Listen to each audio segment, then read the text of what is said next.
This morning we have a busy morning planned in reviewing the Affordable Care Act, most frequently known as the Obamacare.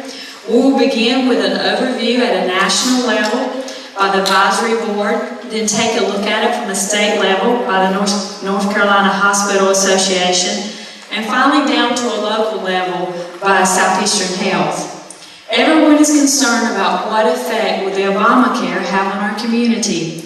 Our objectives today are to educate on issues facing the community surrounding Obamacare. Also, a call to action for this community to provide seamless health care right here at home during the rollout of the Obamacare. The first presenter this morning is Mr. Fred Bayon. He is a managing director and the national spokesperson for the Advisory Board Company in Washington, D.C., a for-profit, publicly traded research firm serving more than 2,600 of Americans' leading hospital and health systems today. In this capacity, Mr. Bayon presents the firm's finding on frontier strategies and clinical best practices. Mr. Bayon's areas of focus includes general hospital administration and management, health system economics, and health policy. He is a frequent lecturer for the flagship Healthcare Advisory Board program, in addition to the Philanthropy Leadership Council and the Cardiovascular Roundtable. At last count, he had presented in 45 states and made over 500 presentations on behalf of the company and its member. Let us make Mr. Fred Bayon welcome.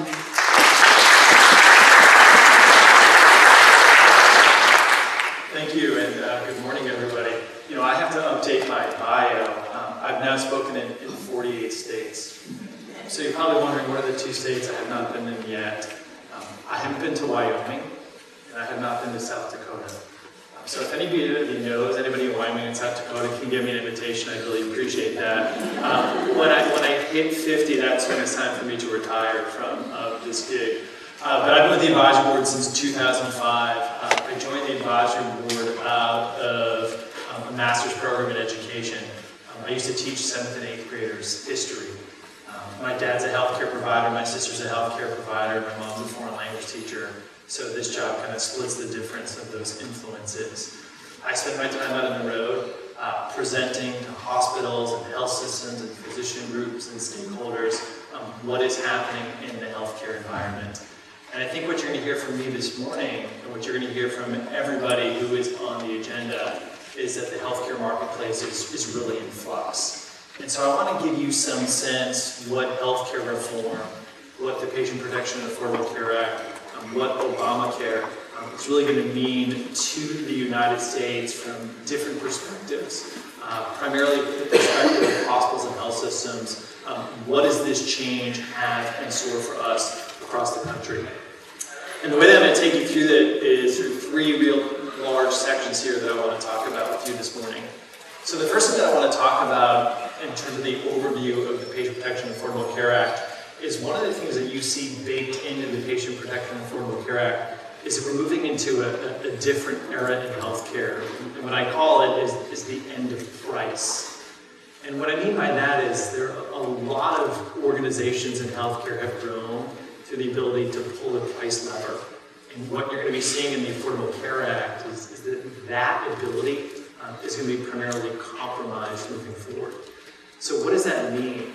What type of marketplace we're going to be heading into? We're going to be heading into a marketplace that we're calling a logic of choice. What you're going to see, I think, across the next 5 to 10 years is the healthcare marketplace is going to begin to resemble other industries. And it's going to begin to resemble other industries that providers are going to get bigger.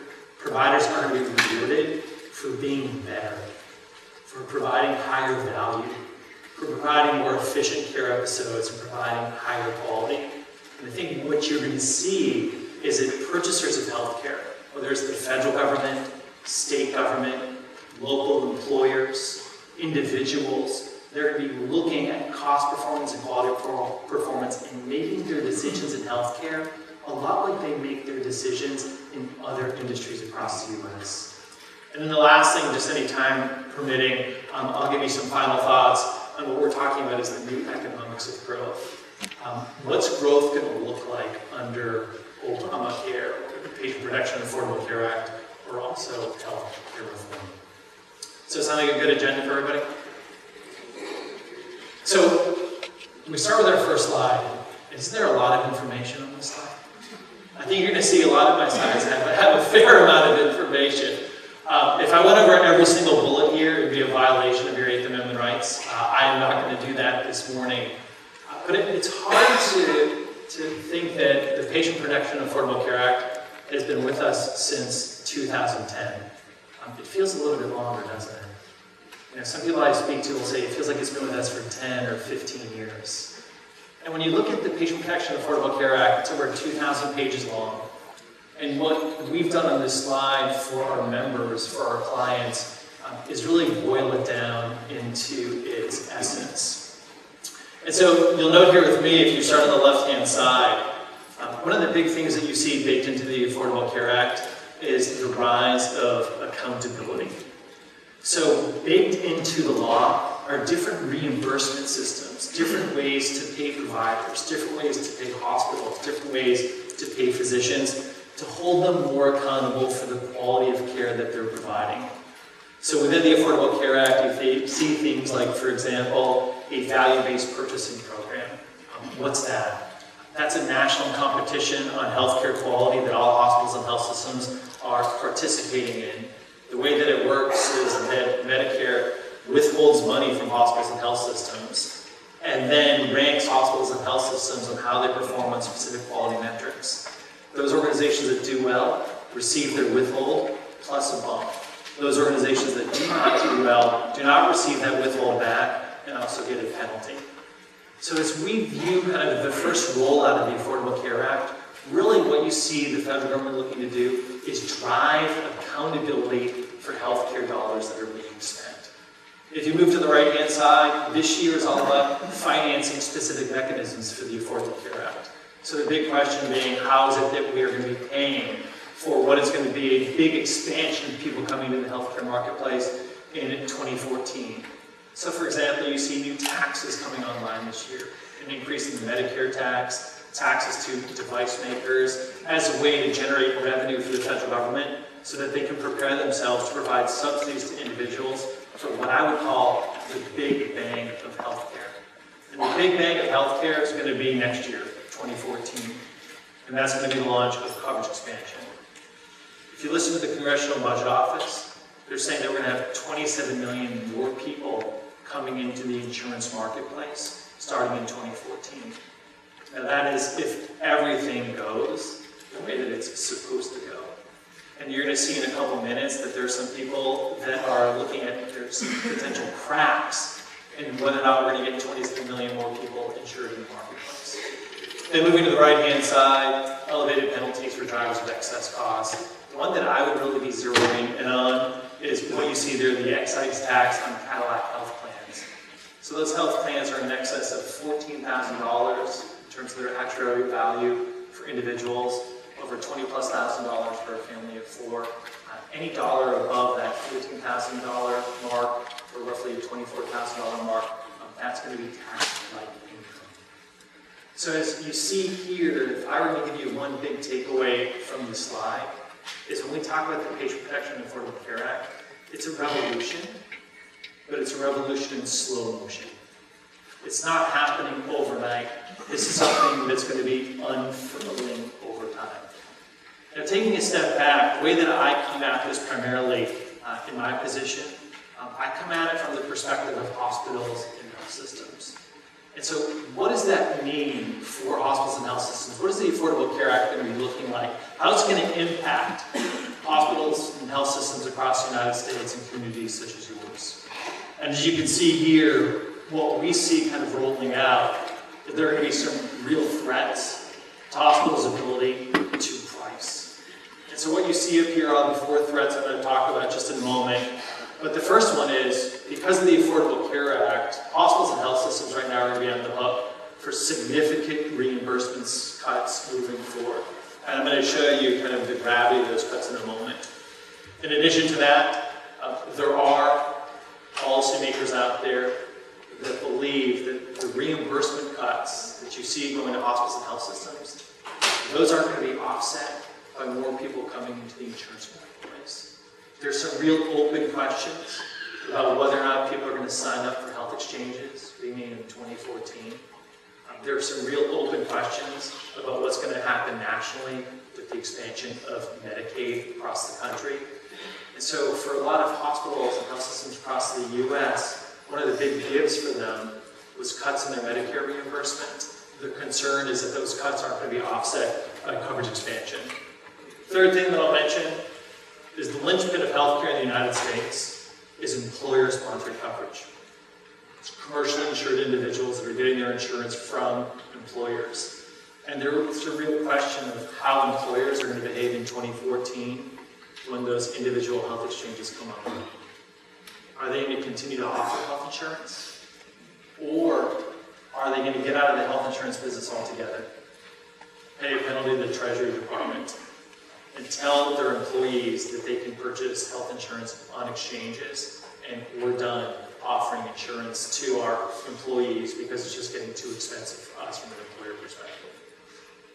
And then lastly, substitution to low-cost sites of care. What's happening here is you're seeing a major migration in the American healthcare system of care outside of the hospital setting, going from the inpatient world to the outpatient world.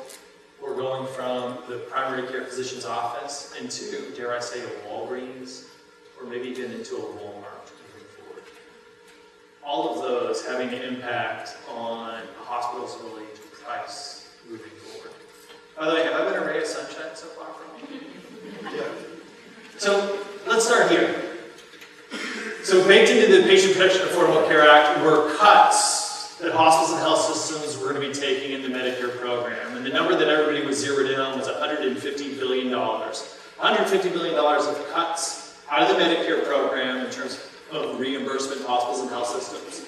What you see up here, though, is the number $260 billion. And that's because what happens over time is that these cuts are going to be compounding. So as you layer in the years of 2020, 2021, 2022, we see more cuts for hospitals and health systems. Now there's a multiplier effect here. What do I mean by it being a multiplier effect? Well, the population is aging. So for hospitals and health systems and for physicians, more of their business, more of their patients are going to be older over time. When you woke up this morning, 7,000 people became newly eligible for Medicare. Same thing happens tomorrow morning. Same thing happens every morning out until 2025. By the way, Sylvester Stallone is now on Medicare. So is Donald Trump, Pat Sajak, Cher, Dolly Parton. I could just keep going, but I will stop. I think you get the gist here. And as the population ages, well, guess what?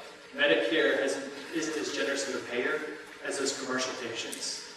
So a lot of providers have relied on what I would call a cost subsidy, and that's the fact that commercially insured patients reimburse providers at a higher rate than the Medicare or Medicaid.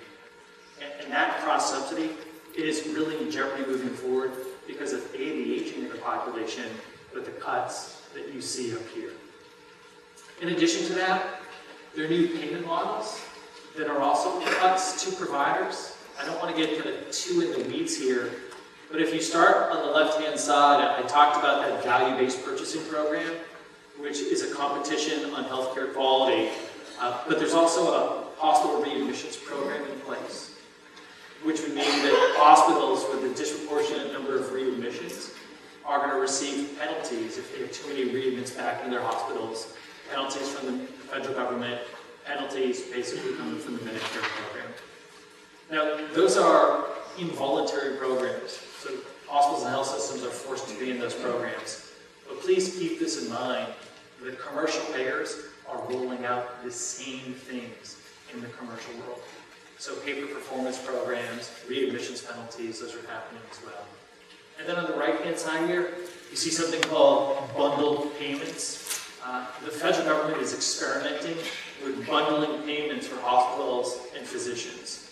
So to give you a little bit of background, the way that the Fed feds pay hospitals and health systems and physicians, they pay them separately.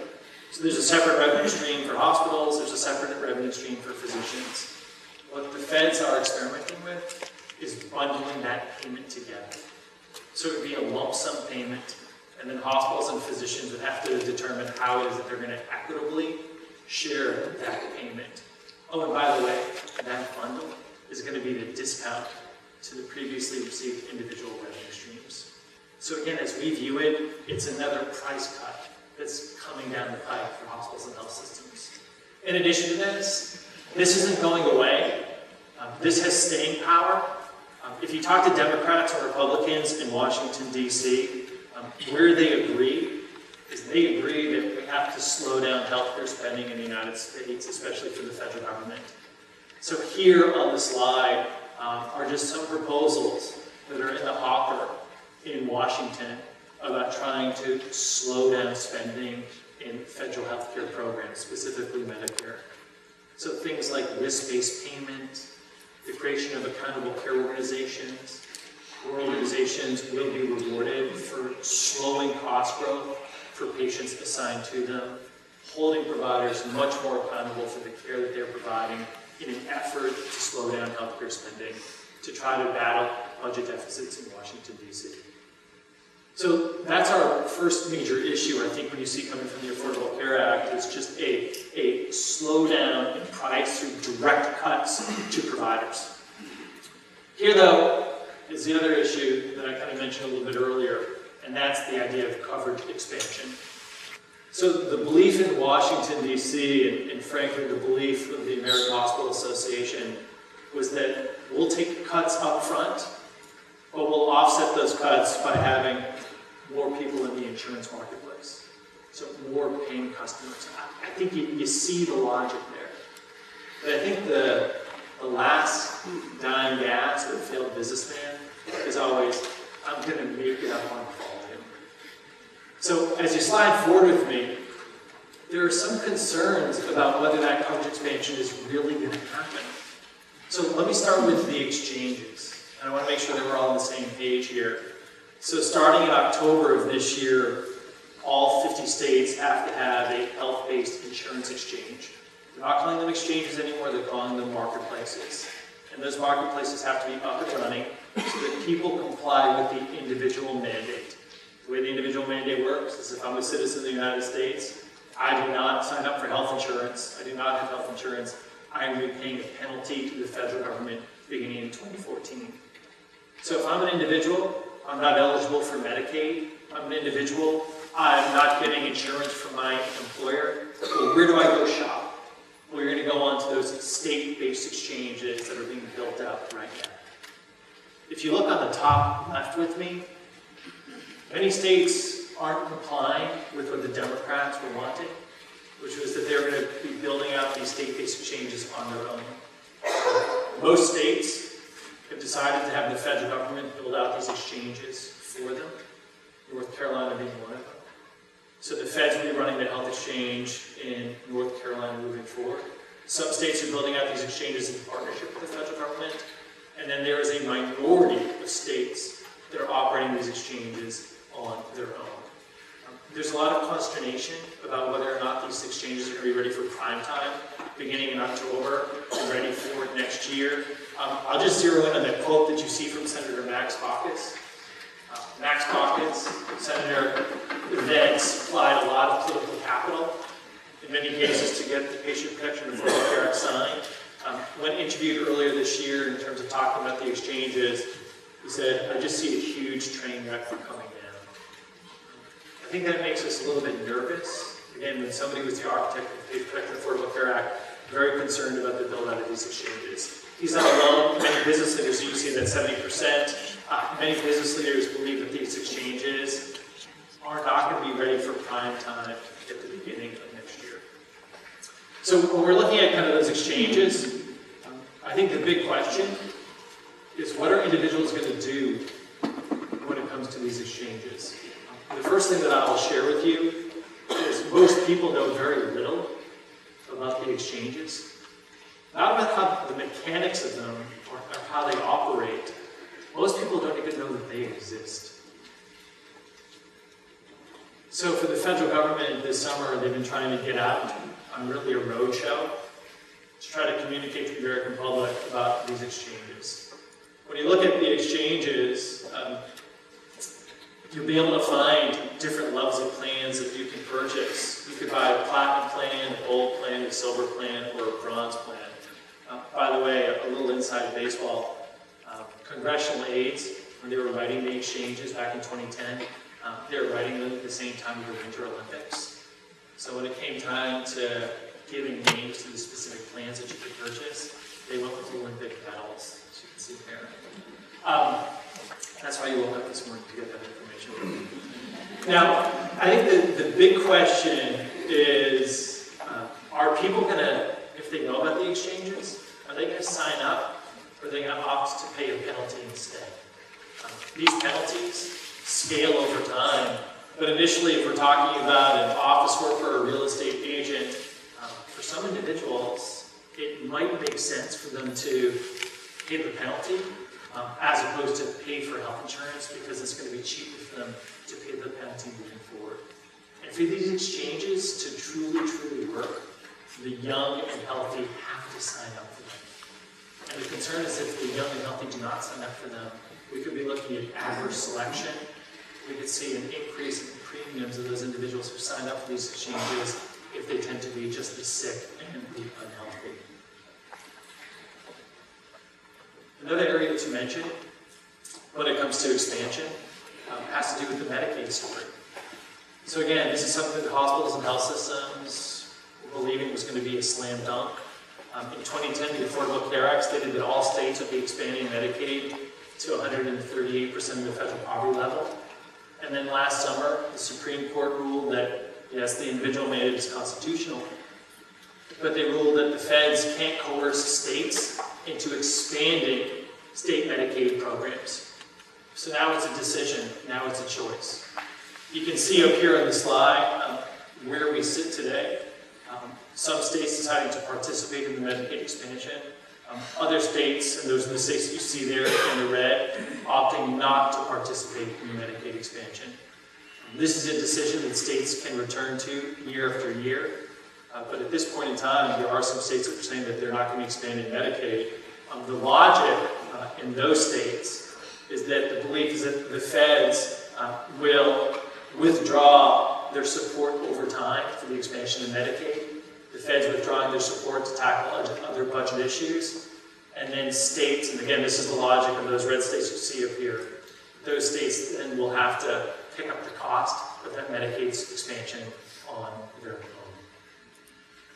Full stop here before I slide forward. We've done some modeling about what operating margins will look like for hospitals and health systems in roughly 10 years' time. To kind of make sure that we're all on the same page here, the median operating margin for a hospital or health system across the United States is between 1% and 2%. So we're talking about grocery store margins. We believe moving forward, if you layer in an aging of the population, increasing costs, case mix is deteriorating, we believe that those operating margins across the United States are going to be dropping down potentially, if you don't make real changes, to negative 15%. What if you're in a state that's not expanding Medicaid? Our modeling will take you down to negative 18.6%. So this is a real issue. This is an issue that a lot of health systems and providers were expecting to offset some of those cuts that they're receiving, and we can see here that it's no shortcut. Third issue that I want to talk about this morning has to do with the employers. And you remember I started with this question, what are employers going to do when it comes to the mandate? Are they going to say we're going to get out of the health insurance business altogether and then just kind of push our employees onto these exchanges and we'll pay penalties because it's going to be cheaper for us to do that? Before I tackle that, I want to be very honest with you. There are major changes that have already been happening to employer-sponsored insurance in the United States. If you start on the left-hand side with me, right now, just across the last decade, roughly 11.5 million fewer people in the United States with employer-sponsored insurance. So we have seen across the last 10 years an erosion in employer-sponsored coverage. But beyond that, there's something else that's happening here. Those people that do have coverage, that coverage is skinnier. Those people that do have coverage, they're being pushed into high deductible plans. So they have higher deductibles, they have higher co-pays, higher co-insurance. If you just zero in on that 25% there, you see that 25% of non-elderly adults in the United States that have employer-sponsored coverage, they're in a high deductible health plan. And when you're in a high deductible health plan, as you'll see in a few minutes, you become much more sensitive to what? Prices. Because again, your healthcare now is going to be hitting your wallet, you're going to be feeling that hit, you're more skin in the game. The thinking is that you start making different healthcare decisions based on those monetary reasons that you see up here. Now, I mentioned that this is happening kind of in employer-wide. Let me take you to two organizations that have aggressively decided to stay in the health insurance business, but to change what the benefits look like for their employees. So I'm sure you're familiar with Sears. I'm sure you're also very familiar with the Darden restaurant groups. They run the Olive Garden, they run Red Lobster. It is something different this year, though, with their health insurance for employees. Beginning this year, they went to their employees and they said, we're going to give you a credit for health insurance. So here's $6,000. Now you can take that $6,000 and you can go onto an exchange. Not a federal exchange. Not an exchange that's being run in partnership with the state and the federal government, or the federal government alone. You're going to go onto a private exchange that's run by our health benefits consultant. And you can look on that exchange and you can decide what type of insurance you want to buy. And the results? Startling. Do you think that people, given a credit, are buying up for their coverage, or are they buying down for their coverage? They're buying down. If you look at here, I want you to look at that 12% and that 39%.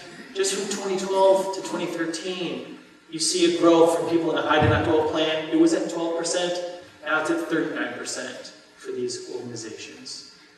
So what you're seeing here is that more people with skin in the game impacting their healthcare decisions also impacts providers' ability to collect as well moving forward.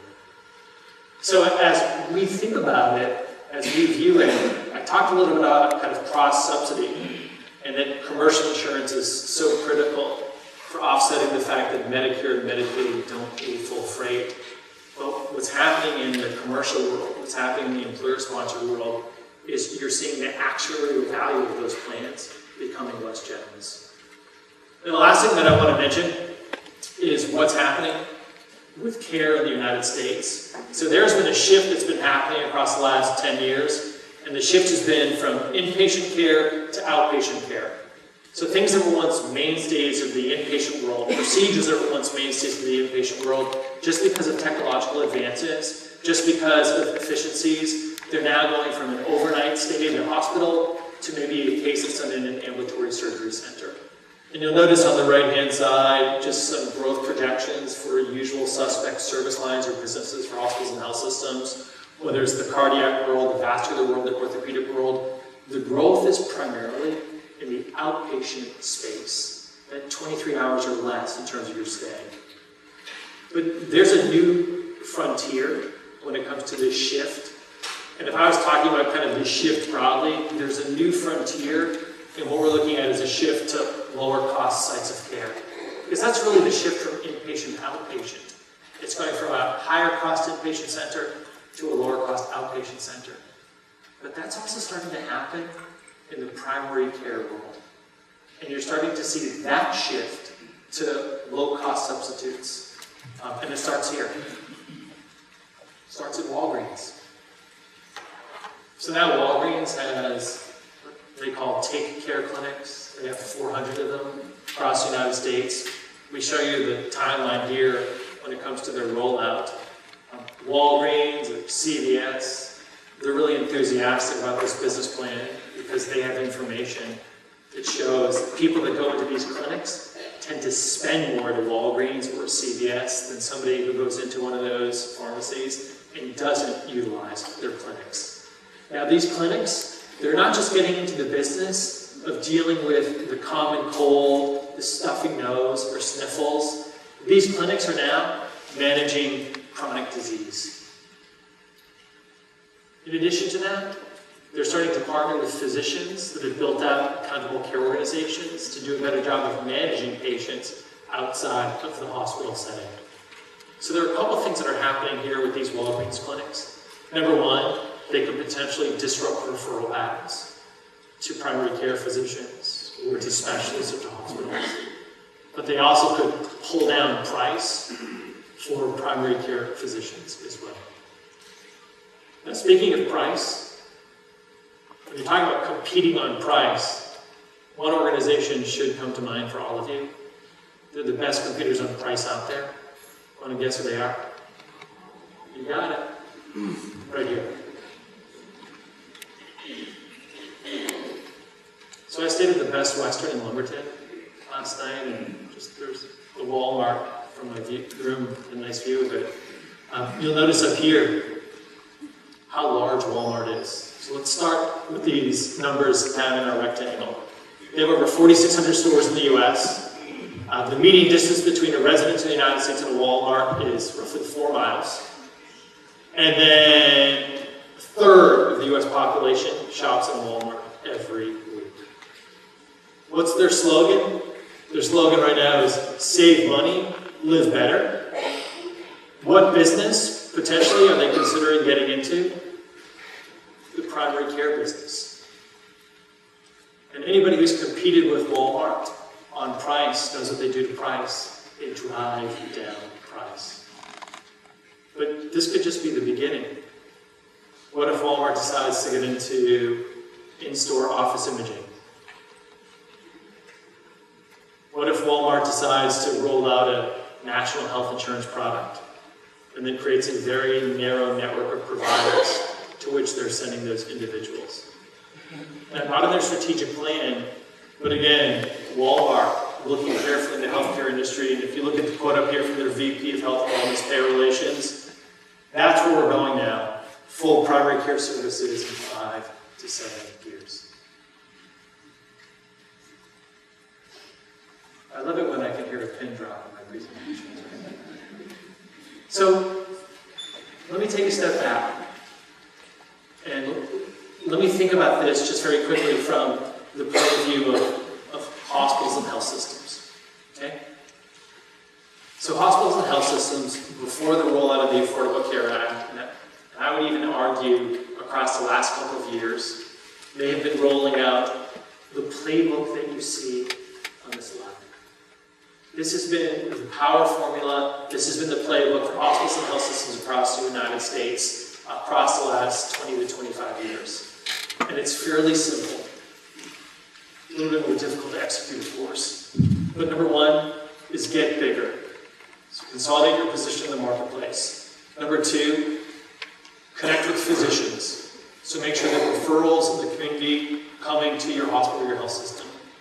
And then number three, on the right-hand side, get those price increases to pay for technology, to pay for your infrastructure, primarily from those commercial payers. That's been the playbook. That's what all hospitals in the 48 states that I've been to, that's what they've been running for the past few years. But I think something is starting to change. And we call it extractive growth versus productive growth. Going back here for a moment, hospitals and health systems have extracted growth and extracted value from the system by getting bigger. But I think what's starting to happen, and I think healthcare reform is driving this, is that you're going to be seeing the rise of what I would call productive growth. The growth that you see in other industries. And that is that you get bigger, again, by being better. And that's what's baked into the accountability models in the Patient Protection and Affordable Care Act. That's what you see coming from commercial insurers. That's what you see coming from more activistic employers when it comes to purchasing health insurance. And so across the maybe next 15 minutes or so, let me give you some sense of what decision makers are looking at when they look at healthcare in the United States. Right now, but I think this is the way they'll be looking at healthcare across the next 5 to 10 years. So if you start on the left-hand side, network suppliers. How are hospitals building out themselves so that they can get demand from wholesale buyers and also clinical shoppers? And I know that those sound like slogans. I'll define what those are in just a moment. So what's happening right now in the healthcare industry, I'm sure you see this every day in the newspaper, is that there's an unprecedented amount of mergers and acquisitions happening in healthcare. We are seeing mergers, we are seeing acquisitions, we are seeing deals as hospitals are looking to get bigger in advance of a real rollout of the Affordable Care Act, specifically that 2014 year that we talked about earlier. So there's still organizations looking to kind of get bigger. That's what you see here in terms of those mergers and acquisitions on the left-hand side. I know that this looks like a lens crafters moment, so I'm going to spend a little time on it. But there's something changing with those mergers and acquisitions. So in the past, mergers and acquisitions from a hospital perspective, it was all about, on the left-hand side, scale. So financial scale, operational scale, efficiencies, cutting out costs, becoming as lean as possible. But there's a new logic of these mergers and acquisitions that we're starting to see from our members, and that's as we evolve to the right-hand side that you see up there. So there's a scope element involved. So a lot of these mergers and acquisitions have a clinical component to them, looking to integrate services, not just integrate services within the inpatient world, but integrate services across the entire care continuum so that patients aren't slipping through the cracks, that patients aren't receiving siloed or fragmented care. And then in addition to that, there's a new reach to it, a geographic one, where local is really being replaced by regional. And then there are also some players you'll see in a moment that are moving beyond local, that are moving beyond regional, moving into kind of national reach when it comes to the healthcare that they're providing across the country. But you're going to see mergers and acquisitions, you're going to see them continue to pick up across the next few years. But the mergers and acquisitions can't just be about scale. We think that the most successful ones are going to consider scope and reach as a means to attract new decision makers in healthcare. So let me talk about those new decision makers, and let me start with the employers. The employers really have a choice. The choice is, do we advocate providing healthcare coverage, or do we activate becoming wiser shoppers when it comes to healthcare? And you'll note on the left-hand side why more and more employers are becoming activists in this space. And more employers are self-insured, meaning that they're the ones that are footing the bills when it comes to medical claims. And as a result of that, they're starting to get a little bit more creative in terms of how they collaborate and partner with providers. So some of them getting into accountable payment models, just like the federal government is. So bundles, shared savings, pay-for-performance, rolling those out in partnerships, rolling those out in contract with hospitals and health systems in their marketplace. So what we're seeing here is that those employers that decide not to advocate, becoming more activistic, they are becoming much more aggressive in what they're demanding from providers. So here's an example.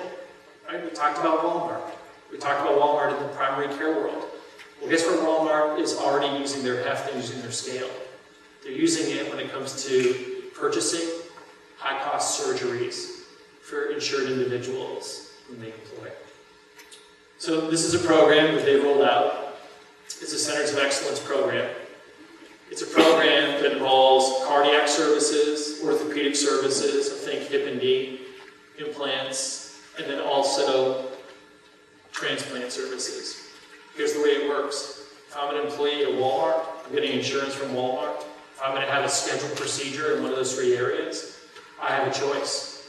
I can go to the local provider where I live, or if it's scheduled, I can get on the plane and go to one of these Centers of Excellence. My guess is that you recognize some of those names up there.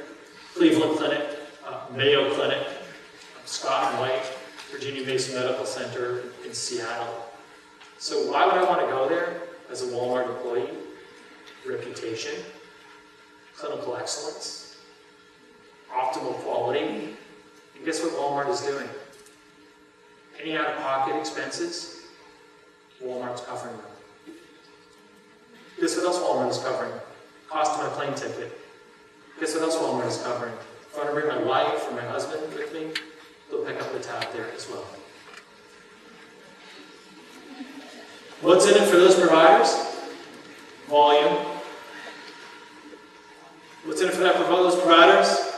This is a program that's covering 1.1 million covered lives. So here you have an employer becoming activist. They're dialing in on those high-cost surgeries. Now, a few years ago, you probably heard a lot about international medical tourism, people going overseas for a hip or knee replacement, people going to Mexico for dental care, and that was all the rage, I think, in the press, 2005, 2006, international medical tourism. What we're seeing is the advent of domestic medical tourism. And here you have organizations dialed in on low-cost, high-quality providers and funneling business to them. And I promise you that's the last I'm going to mention about Walmart here this morning. So, there's something else that's built into the Affordable Care Act that's a huge game changer, and I want to be very clear about it here with all of you. So in the Affordable Care Act, there's a program through Medicare. It's called the Shared Savings Program. And in the Shared Savings Program, an organization, whether it's a hospital in partnership with physicians, or physicians on their own, can sign up to become an ACO, which is an accountable care organization. The way that it works in the Medicare program is if I sign up to become an ACO, I have to be providing care to at a minimum 5,000 Medicare beneficiaries. And for me to be successful as an ACO, I have to be performing highly on quality metrics. And there are roughly 30 plus quality metrics that I have to report to Medicare on to make sure that I'm providing the highest quality care to those Medicare beneficiaries. And if I'm successful at lowering their cost growth, but also hitting those quality metrics, any savings that are accrued, Medicare will share in those savings with the accountable care organization. So think about what's the highest cost care that we provide in the United States in what setting? It has to be in the hospital setting. So these ACOs, to be successful, they're looking to destroy avoidable demand in the hospital setting. Destroy demand for ED visits that could be better cared for in a low-cost substitute site of care. Why is an ACO signing up to partner with the Walgreens? Well, they want to make sure that those patients that are assigned to them aren't going to the high-cost ED. Potentially they're having their chronic disease managed in the outpatient space or even in the Walgreens. So this is something that's baked into the Affordable Care Act, but it's something that's growing. Look up here. Right now, there are 4 million Medicare beneficiaries that are getting their care in an ACO. This is a program that just started last year. In addition to that, 14% of the U.S. population right now is treated in an ACO, whether it's a Medicare Shared Savings ACO or a commercially insured ACO. So an ACO signing a shared savings contract with a commercial payer. And then half of the population of the United States lives in a primary service area of an ACO. So when you think about kind of ACOs and the way that they're going to be purchasing healthcare, they're going to purchase healthcare the same way a Walmart would be purchasing healthcare. If we can't destroy the demand, if we can't retain it in our network, we have to send people out of our network, well then we're going to be looking for what? Those centers of excellence. High quality, low cost providers, so that when it comes to our profile from a cost perspective and a quality perspective, that we're not going to be hurt. So when it comes to wholesale purchases of healthcare, and again, I think the Affordable Care Act is driving much of this, there's going to be a continued focus on cost, but there's also going to be a focus on convenience for patients, care management, so that I'm not just discharged from the hospital and forgotten to that until I'm readmitted, but how am I going to be managed over time? And then lastly, collaboration. So how is it that providers, hospitals, and physicians, mid-levels, post-acute providers, how are they collaborating to make sure that we're providing that low-cost, high-quality care? But the last thing I want to talk about is all of you this morning. Because you're purchasers of healthcare. You're shoppers of healthcare. And we're starting to see, I think moving forward, a new paradigm for patients, and that is the activated patient.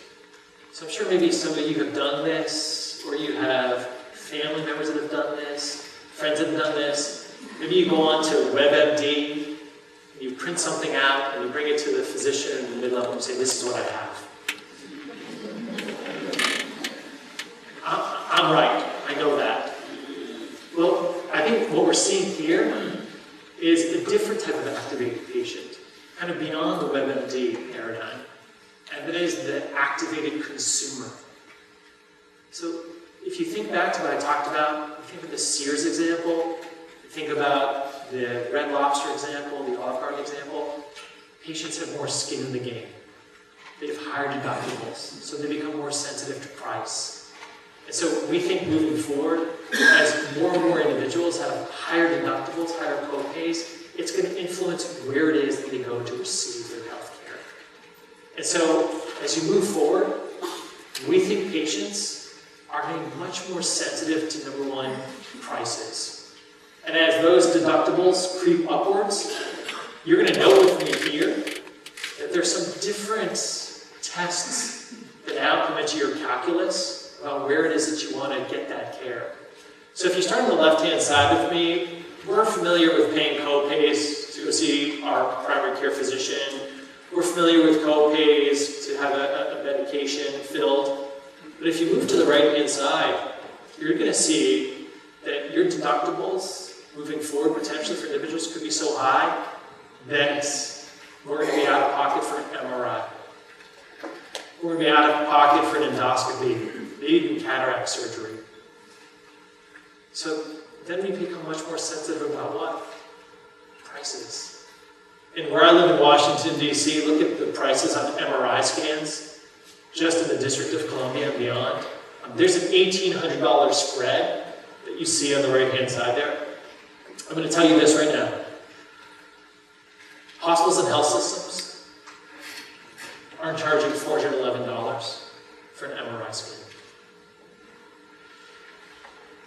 Higher deductibles, much more sensitive to price. What does that mean for volumes and growth moving forward? Perhaps we're more going to be competing on price moving forward.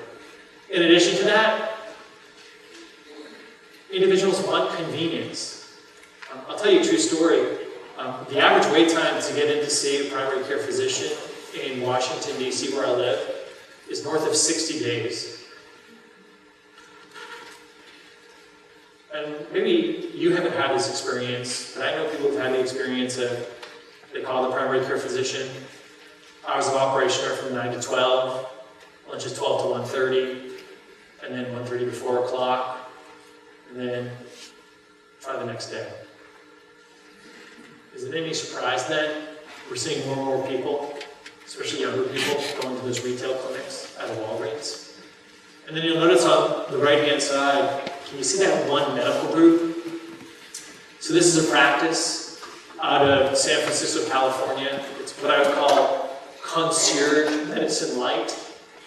So if I want to enroll in that practice, I pay roughly $150 a year just to be on the panel of the primary care physician. But if I pay that fee, I get access to open communication with the physician's practice. I can email with the physician. I can text. I can have access to a portal so I can see my test results fairly quickly, refill prescriptions. And I think what we're seeing kind of moving forward is that those clinical shoppers, they're not just concerned about price, they're also concerned about convenience. And I think the question for providers, traditional providers, is how convenient are we? Or are these disruptive innovators going to be taking share from us? And then the last thing I'll say about clinical shoppers is they care about reputation. So how many of you have used Yelp? Show of hands. How many of you have no idea what Yelp is? So for those of you who don't know what Yelp is, anytime you go to a town, you want to find a restaurant in which you want to go eat, put in Yelp into your search engine, and it'll give you a list of restaurants in a specific town with star ratings and then also reviews written by customers like us who eat in those restaurants. By the way, I used a Yelp-like site to find the Best Western here in Lumberton because they said that was the #1 hotel. here in Lumberton is your Best Western. True story. Is there any Best Western representatives in here? Maybe I can get like a free breakfast tomorrow, right, for that? So the gentleman who found Yelp didn't find Yelp because he wanted to have restaurant reviews. He found Yelp because he was frustrated because he couldn't find physician reviews online. So what's happening in the online world is that hospitals, health systems, and physicians are being profiled, and they're being reviewed just like a Best Western, just like a restaurant.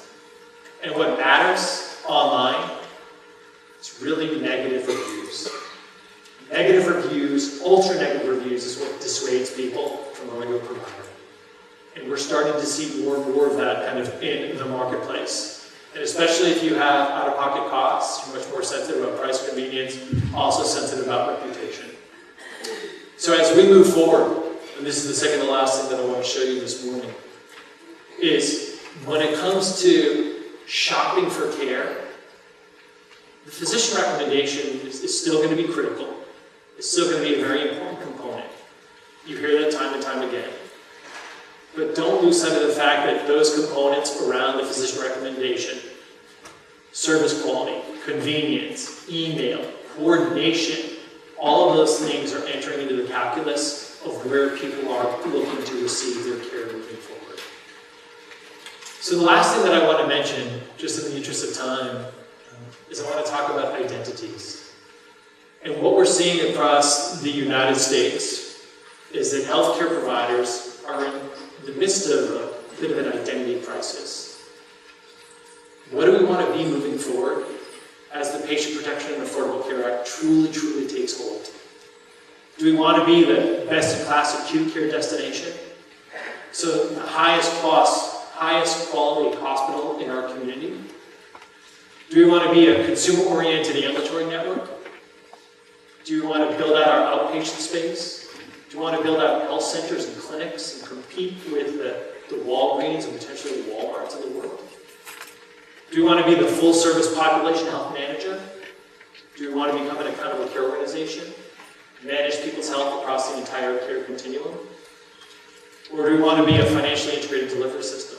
Do we want to be both insurer, so payer, and also provider? Now, these identities, they're not mutually exclusive. This is where I think hospitals and health systems are right now.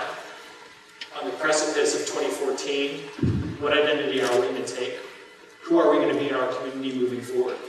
And I think they're open choices, but it's truly going to be the strategy of organizations to determine what identity are we going to be, how are we going to keep partnering with our communities and our patients so that we can all be successful moving forward in what is without a doubt a healthcare marketplace that is in flux.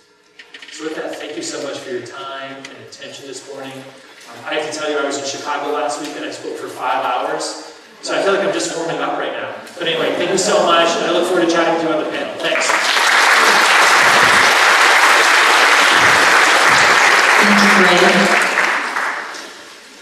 Fred did a great job in looking at the Affordable Care Act from a national level. So I know we're all very clear in the direction that we're going from here, right? So now we're going to invite Mr. Cody Hand to talk to us from a state level. He is the North Carolina Hospital Association's Vice President and Deputy General Counsel. He serves as one of the association's lobbyists, advocating and coordinating hospital advocacy on behalf of the North Carolina hospitals before all 3 branches of the state government. Cody joined the North Carolina Hospital Association in 2012. Prior to working at the North Carolina Hospital Association, Cody worked at the North Carolina State Senate as the Chief Policy Advisor to the President Pro Tempore and also practiced law with his wife. Cody received his undergraduate degree in International Business Administration from Angelo State University in San Angelo, Texas, and his law degree from Texas Wesleyan University in Fort Worth, Texas. Let's make Cody Hand welcome.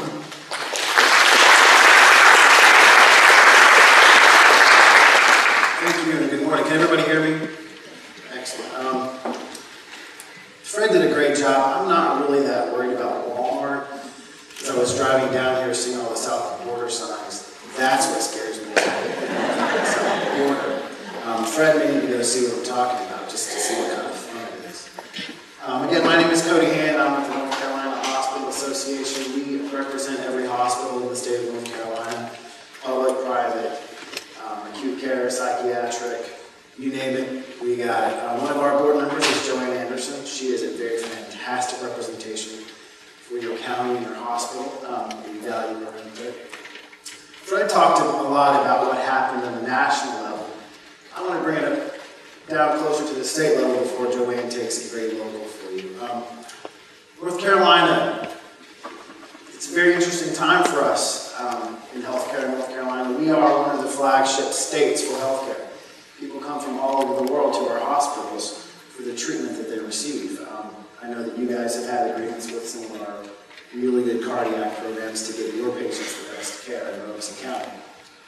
We started a campaign this year based on the demand that we needed for General Assembly of healthy communities and healthy hospitals. I don't know if anybody saw our ads or anything. The reason we did that was because we needed our communities to know that, one, we are here for you as a community, but two, we need you to help us at the General Assembly and talking to our members of the General Assembly. They really, frankly, didn't get it. And I'm former staff at the General Assembly. The party in power is the party that I helped to get in power. And it's fascinating to me the minute I left how much I didn't know when I used to work there and how much they still, frankly, don't know.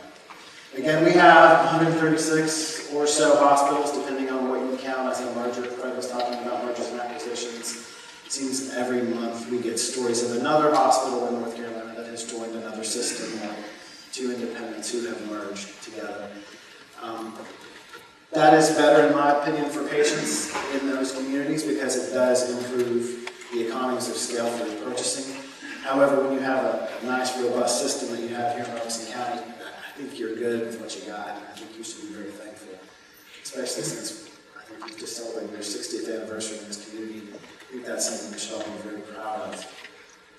Our hospitals in North Carolina do everything from prenatal care. So to think about your life, they will cover everything from the minute you were conceived. Some of our hospitals have programs to help you become conceived, to post-death. A lot of our hospitals perform autopsies and do investigations into the causes of death. So every aspect of a human life is dealt with in a hospital. As Fred was talking about earlier, we are seeing a shift from some of those services being taken out of the hospital. And you've seen some of your hospitals take an active role in doing that. We are also very concerned with the cost of health care, and like you, we would like to see that lowered. So we would like to do everything we can in North Carolina to contribute to the lowering of health care at the same time improving the quality. At the same time that we care for all these patients, we also have a lot of employees. North Carolina hospitals employ over 192,000 North Carolinians. That number is from earlier this year. We've had a few layoffs, we've had a few hiring increases. We're right now at about 196,000. For every hospital job that is created in North Carolina, our economists say that that leads to 2 jobs in the community. So, you know, I'm a lawyer, I'm not that good at math, but that's 3 jobs every time a hospital creates 1 job. At the same time, any time a hospital has to make a decision to reduce their staff, again, that has a trickle-down effect in the community. During the recession, hospitals were some of the only employers that were hiring in the state of North Carolina. I don't know what it looks like in Robeson County, but in many of our communities, especially a lot of our eastern and western counties, second only to the public schools are the hospitals in terms of how many people we employ in that community. We play an active role in economic development because of the hiring that we do. Governor McCrory made a comment probably 3 months ago that he doesn't want the hospital to be the largest private employer in the community. We agree. I agree wholeheartedly. We need more jobs in our communities so that we can continue providing the care we provide, employing the people we employ, and getting better at what we do. The reason we need more employers is because we need more insured citizens. It's just a matter of the economics of it all. Our hospitals provide a range of community benefits. This slide is just a little dated. I got new data yesterday. We are required by the Internal Revenue Service to file a community benefit report every year. Our most recent, which is kind of different than this, our charity care number has jumped to over $1 billion. Charity care is care that we provide to patients who cannot afford the care that they need. A lot of times that's absolutely no cost to the patient. There is a process that we are required by the federal government to do to approve a person for charity care. And if a person is not willing to submit the documentation that we're required to assess to meet those needs, then we can't approve them for charity care. But those that do, we provide over $1 billion in the state of North Carolina. Keep in mind, we only have 9 million people. Our bad debt is roughly about $900 million now. Bad debt, 60% of that is those people who would qualify for charity care, but don't provide us the information we need to approve them. Most of our hospitals, mind you, would love for everybody to be considered charity care, but we are restrained by the federal laws. Medicaid losses, we're right at about $600 million now. Now what that means is we provide care for a patient, the state pays us a certain amount, and we lose $600 million.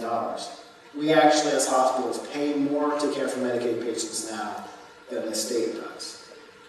Medicare losses, Fred was talking to you about the Medicare cuts. That is one of our biggest concerns right now, is that the Obamacare, the Affordable Care Act, cut our Medicare reimbursements significantly. We do have some programs the federal government has established to help us get back to what they call the Medicare rate. And they're called gap plans, if you will. They fill the gap between what Medicaid pays us for patients and what Medicare pays us. Now that's great, as Medicare paid us what it costs to treat patients. So what you see is the federal government reimbursing us up to a level so that they can put us at a level that we are already disadvantaged. It's a whole bunch of dollar shuffling that the federal government has gotten really good at to confuse people and to, frankly, make healthcare much more confusing and expensive. Our statewide payer mix, this was updated yesterday. Medicare, statewide, 46% of our hospital patients are Medicare. This is why, as Fred was saying earlier, we are very concerned about the Affordable Care Act and about the cuts that came through Medicare. Again, hospitals, by and large, agreed to those cuts because we were under the impression that everybody would be put on the marketplace, would get Medicaid expansion, all that. It's simply not going to happen in North Carolina. So we're looking at losing money on not only the 46%, but on this Medicaid percentage here, we're looking at losing an additional about $1 billion because of state cuts to Medicaid. Our commercial slice, then you see only a quarter of our patients have commercial insurance. That's employer sponsored, that's Blue Cross, that's Aetna, your traditional insurance coverage. 25% of our patients pay us what we've negotiated with their insurance carriers to pay us. The way hospital financing works is we negotiate, Robeson County will negotiate with the insurance companies what the company will pay the hospital for each diagnostic related or outpatient. That's great that we can do that for 25% of our payers, but for Medicare and Medicaid, there is no negotiation. We provide the treatment and the government says this is what we're going to pay. I don't know that any other person contracting with the federal government or the state government will allow the state to say, Staples, we're going to buy that box of paper from you and you're going to charge us $10 and we're going to pay you $7. I think Staples would probably walk away and say, well, you can find paper somewhere else. We can't do that. We have an oath to treat patients. We want to treat patients. We want our communities to be healthy. At the same time, we need to make money to keep the doors open. Our employees don't work for free. We shouldn't expect them to. Our uninsured population is about 9%. That's relatively high in the United States. It's hard for us to deal with, and that 9% is what we typically see in that previous slide for the charity care and the bad debt. That's a lot of money. The issue with that 9% is they typically don't have primary care. They typically don't pay attention to their bodies. And I'm being very general here, but this is statistics. I don't mean to incriminate any one person. And they typically utilize the emergency department a lot more than most people with insurance. And admittedly, emergency care in the emergency department is probably some of the most expensive care you can get. Back to Medicaid, 1 in 6 of our hospital patients is paid for by Medicaid. So while the population for Medicaid may only be 17 to 18% given in a year, 1 in 6 of our population is cared for is Medicaid. Even more staggering, half of all babies born in North Carolina last year were Medicaid-covered children. That may seem abnormal that 1 in 6 is Medicaid and half the babies, but Medicaid typically covers all eligible children. Medicaid in North Carolina does not cover healthy childless adults. There are no men in Medicaid if they are healthy. If they have a disability, then they qualify otherwise for that from Medicaid. Hospitals, again, currently pay as much as the state towards Medicaid hospital care. This last General Assembly made that even a greater reality by cutting our reimbursement rates for outpatient care by 10%. Many of our hospitals, especially in our rural communities, tend to make up for their Medicaid losses on outpatient care. The General Assembly has made that harder to do, which is paradoxical because outpatient care is typically lower cost. The General Assembly also cut our inpatient rate by 3%. It's called a shared savings plan. It's not quite like what Obamacare's shared savings plan is. It basically is a rate cut until the state decides what criteria we have to earn that money back. And anecdotally, he was talking about value-based purchasing earlier. One of the criteria that hospitals will be judged on in earning their money back is patient satisfaction. And it's not patient outcomes, it's was the patient actually satisfied with their visit. Keep in mind that a lot of our patients base their experience or what they expect to happen in the hospital on Grey's Anatomy, and that typically is not the case. We had a spouse sue one of our hospitals in central North Carolina because when her husband coded, they didn't come in screaming and yelling for the cart and all that stuff. They were very calm, they revived him, he was discharged a month later. But she sued because she wasn't satisfied that they were not urgent enough. That's what our hospital patient satisfaction ratings are going to be based on. So we've got to figure out a way to educate the community that satisfaction should be tied to outcomes, it shouldn't be tied to what you see on TV. Fred talked earlier about the global Medicare cuts in Obamacare. The state Obamacare cut at a minimum over the next 10 years is $7.2 billion. The state general fund budget is $20 billion.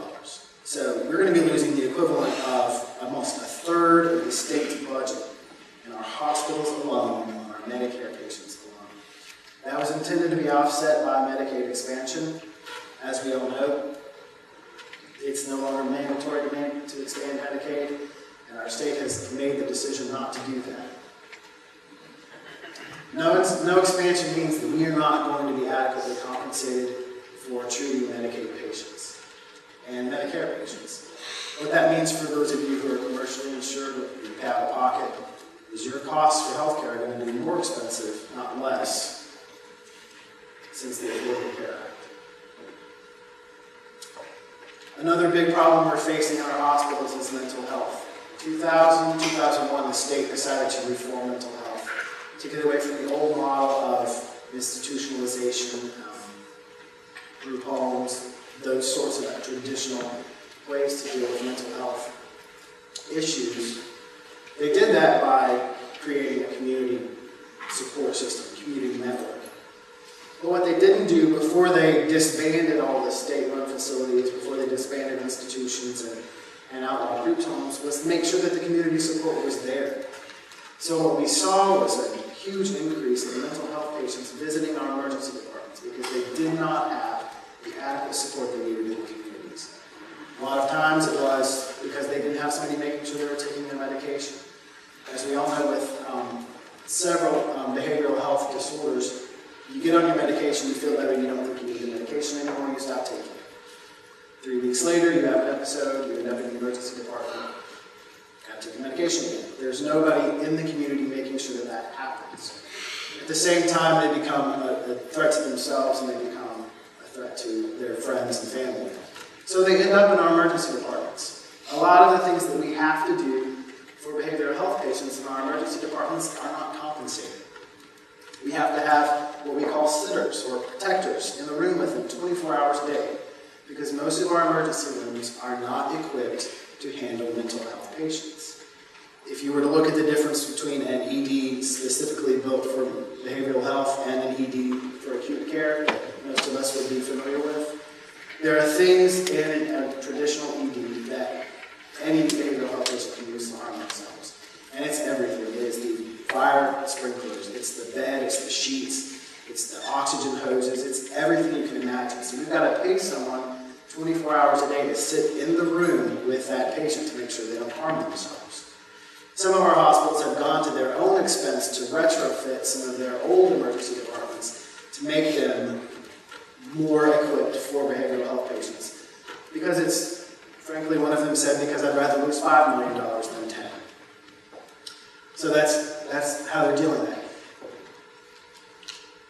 it. We need to work on those community-based systems, but we need the state to work with us to get that ready. One of the problems that we have is if a patient does come to our emergency department and they do need intense psychiatric care in a state facility, the state only the state says we admit patients 24 hours a day, 7 days a week. Well, that's great. But they only discharge them from 8 to 4 Monday through Friday.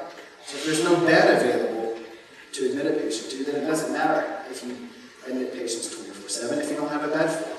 We're working with the state to increase our capacity in our in-state psychiatric facilities so that we can free up the space in our emergency departments to better treat the patients that are there for acute episodes and to do it faster so that when you go to the ED, you don't sit there for 3 hours waiting for a 10-minute visit.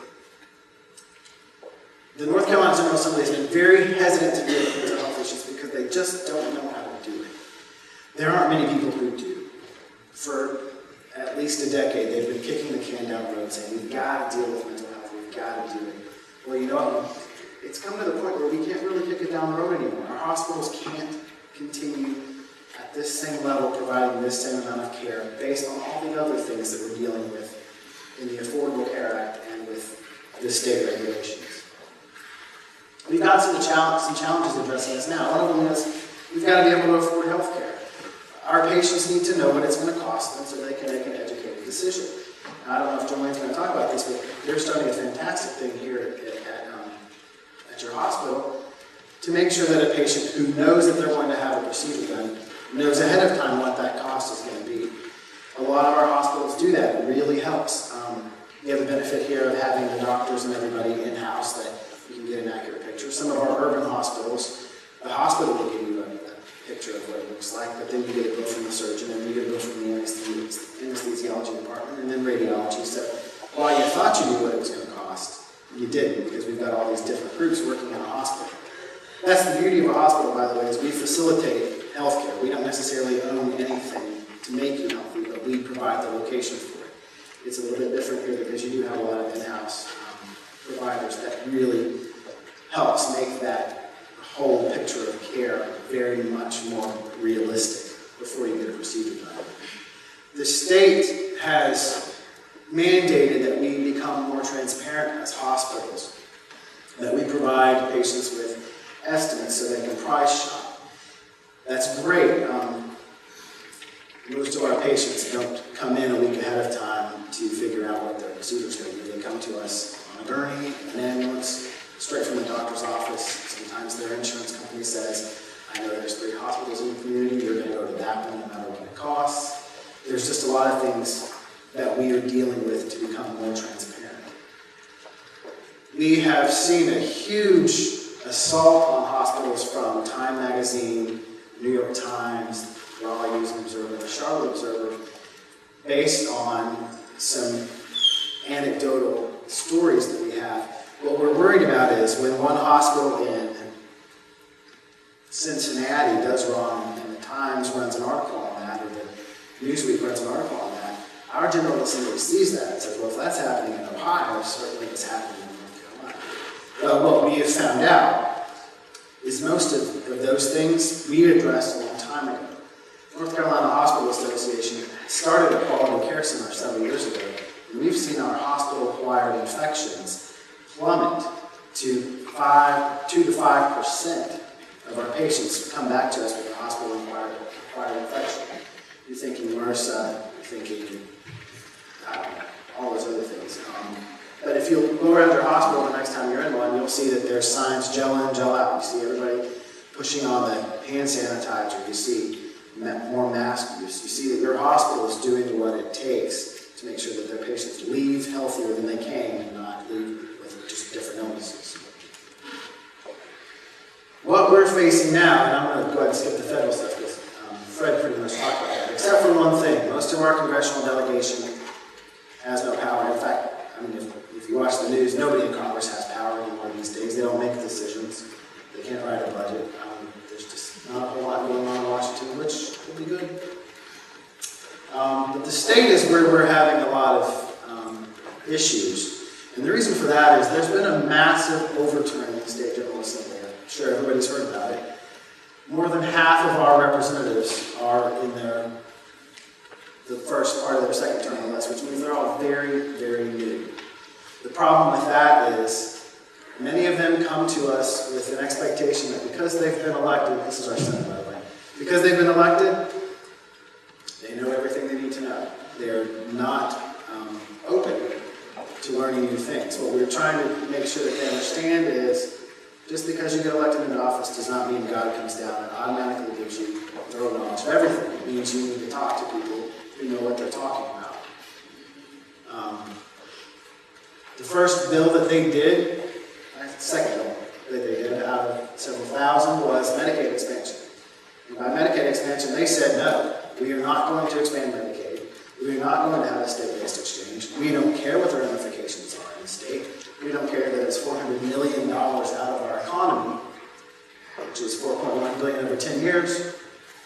We're not doing it. We are not having any part of Obamacare. We are not going to waste China's money on our Medicaid expansion, is basically what they said. What we try to tell them is, one, we're going to pay the taxes anyway. You're all paying taxes for Obamacare. You're paying taxes so that people in North Carolina, not North Carolina, people in New York and California can have expanded Medicaid coverage. You're not getting that right now. Number two, we're going to get the patients anyway. They're coming to us anyway. We gladly take them, we gladly help them, we gladly save their lives. We would gladly like to be paid to do that so we can continue doing it. So they're not expanding Medicaid. Another issue that we've been fighting is our certificate of need. How many of you know what that is? Show of hands. That is much better than most places I go. Certificate of need basically says we're going to allow healthcare facilities, treatments, diagnostic equipment, ambulatory surgical centers only in places where it's needed. Because if you have too many in one place, it actually increases the cost, not decreases the cost. You don't want to take resources from rural areas and concentrate them in urban areas. We were really fighting this year a $400 million bill by orthopedics who would have allowed ambulatory surgical centers in only one arena. So hospitals couldn't do it, PAs couldn't do it, but if you were in orthopedics or if you had a single specialty, you could open up a clinic anywhere you wanted to, across the street from anything you wanted to. It would have I don't know how it looks in Lumberton, but in Raleigh we have CVS, Walgreens, Rite Aid, and Car Drug on all four corners. I imagine that's what it would look like in ambulatory surgical centers. Studies show in other states where they've had carve-outs like that, it increases the cost for those procedures and it increases the referrals from physicians to their single specialty centers. We're really worried about what's called the glowing man syndrome. If statistically radiologists who have their own clinics refer more tests to their clinics than are necessary. So what we're worried about is somebody will have so many x-rays they'll become what we call the glowing man. It won't really be good for public health. So right now we've got all that tamped down. Tax reform. The final thing I'll talk about that the General Assembly tried to do this year was they did tax reform, but what they wanted to do was take away our nonprofit sales tax refunds. What happens is when the hospital buys stuff, obviously they pay a sales tax on that, and we get that back. That's about $210 million statewide. Some of our hospitals whose margins are $1 million, they were getting $700,000 back in that refund. So Do the math, a lot of our margins are basically what our sales tax refunds are. We kept that at 45 million, so it doesn't affect a single hospital, but it's getting there. The reason I tell you all this about what's going on in Raleigh is because what Fred was talking about. We've got $7.8 billion coming out of the Affordable Care Act. We've got another $1 billion coming out of the state cuts in the next 10 years. We've got a hard time ahead reforming healthcare and making sure that we lower the cost fast enough so that we can stay open, at the same time provide quality care and continue to innovate. One of the things North Carolina is known for is our innovation in healthcare. A lot of the modern tests that you see were born or tested in North Carolina. We have some strengths behind us. Our mission is to provide quality care to everybody who walks in our door 24/7. Anybody who's been to a hospital that I've spoken to who had their life saved said, you know what, I don't care what it would cost. It could have cost $1 million. I'm alive. I'm here with my children. I'm here with my spouse. We have a good thing going for us. We heal people. A lot of our hospitals now are doing what Robeson is doing here. We are encouraging community health. It kind of is an anti-business model, but we are trying to take people out of our hospital and keep them healthy so that they only come to us when they absolutely need to. So that's why you see hospitals opening fitness centers and opening clinics in Walmart, like you guys have done here. We care about the community's health. And so what we're doing, you're seeing is hospitals aren't just places you go when you're sick anymore. Hospitals are the places that you go to see your primary care doctor, to see the eye doctor in some communities, to go to the gym, things to get healthy. That is one of the things that we've got going for us right now, in addition to our quality improvements that I spoke about earlier. And all of your hospitals are united. The most fascinating thing I saw this legislative session was every hospital was on the same page when it came to tax reform, Medicaid expansion, certificate of need. We all unified together. Your hospitals in North Carolina are a very cohesive group that stand up for the little guys and they stand up for the big guys. The final thing I wanted to talk about is what your hospital is doing for economic development in the community. We are part of the infrastructure. Anybody looking to relocate their business to this county or this state, they look at several things. They look at the schools, they look at the roads, and they look at the availability of health care. In order for Lumberton and for Robeson County to lure those new businesses across the state lines from South Carolina, they've got to be able to bring them to the hospital, take them to the clinics, and say, this is what we have to keep your employees healthy. We can't do it without a hospital. Something that we've got to continue reminding our members of the General Assembly about and our business leaders is you've got to have a healthy hospital if you want to grow jobs in your community. We are an integral part of the business community. When people talk about the package that they take to lure new businesses, they talk about healthcare. We are part of the package. At the same time, we're not just any other business. We're not Harris Teeter. We're not Staples. We are different. We are hospitals. We are open 24 hours a day, 7 days a week. If you walk in our door and you're sick, we are going to treat you first and ask you to pay us second. I can't think of anywhere else that does that. You don't go to Harris Teeter and pick up your groceries and go home and eat and maybe pay them later. You just don't do it. You go to the hospital, we're going to treat you. We're going to take care of you. We're going to give you the care that you need, hopefully to walk out of our hospital, or we will at the door and then walk out. And then we're going to talk to you about the bill later on. If you can't pay us, you come back, we're going to treat you again. What we did at North Carolina this year was we started our Healthy Hospitals NC.org campaign, and that was to make sure our communities knew how integral it was for our hospitals. So I would encourage all of you to go to this Healthy Hospitals NC.org website, look and see some of the things that we've done to make sure that the General Assembly knows that they need to protect their local hospitals in order to protect their community and in order to grow jobs. Thank you.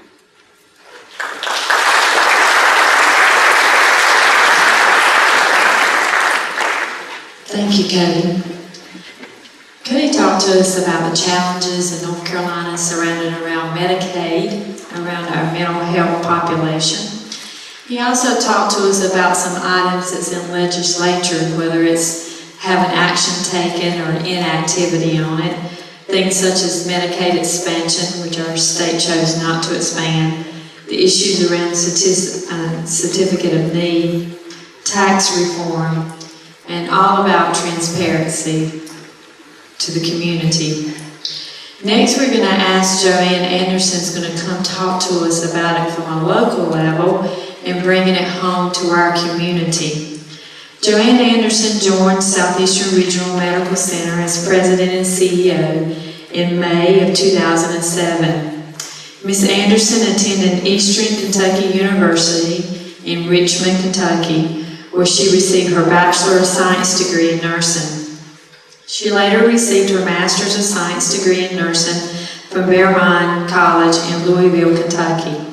She came to Lumberton from Pikeville, Kentucky, where she served as the Chief Executive Officer of Pikeville Medical Center. Mrs. Anderson is a fellow in the American College of Healthcare Executives, served as a participant with American Hospital Association section for small and rural hospitals governing council, North Carolina Hospital Association Board of Directors, and Coastal Carolina Health Alliance's Board of Directors. Let us make Joanne Anderson welcome.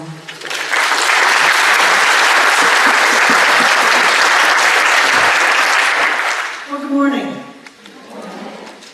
Are you scared yet? You know, we've heard a lot of information on what's happening on the federal level. Heard a lot of information about what's happening at the state level.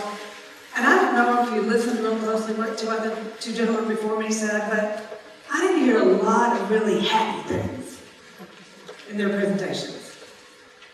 A lot of it actually sounded like a lot of doom and gloom. And I can tell you that this Friday, Southeastern Health will celebrate its 60th anniversary of providing excellent health care in Robeson County and the surrounding area. That's something we should all be very proud of.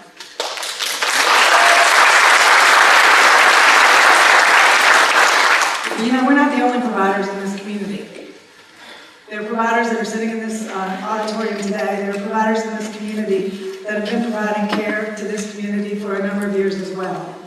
We need to celebrate the fact that in our community, we have a great network of healthcare providers that are here to make sure that the residents of Robeson County get the best care possible, even in challenging times. I can guarantee you that in the 60 years that Southeastern has been in business, there have been times that have been rocky, there have been times where it's been difficult, there have been times where it's questioning what the future's going to be. Where do we go from here? What do we do next? What's the next challenge going to be for us? This is my 35th year in healthcare in a variety of settings. And I can tell you in the past 3 years, it's probably been the most challenging time for me as a healthcare leader because of what happened in 2010.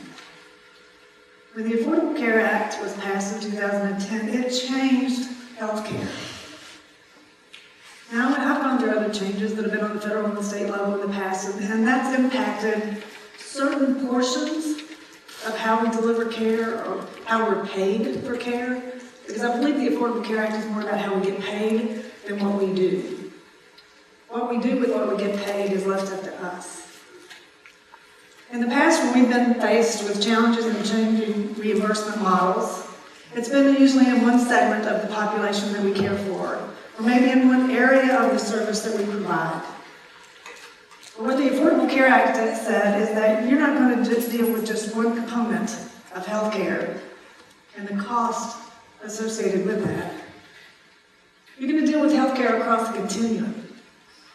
And it's all going to change at one time. I know Fred talked about it phasing in and that it would be over, you know, it was kind of a slow revolution. Well, it happened with a big bang.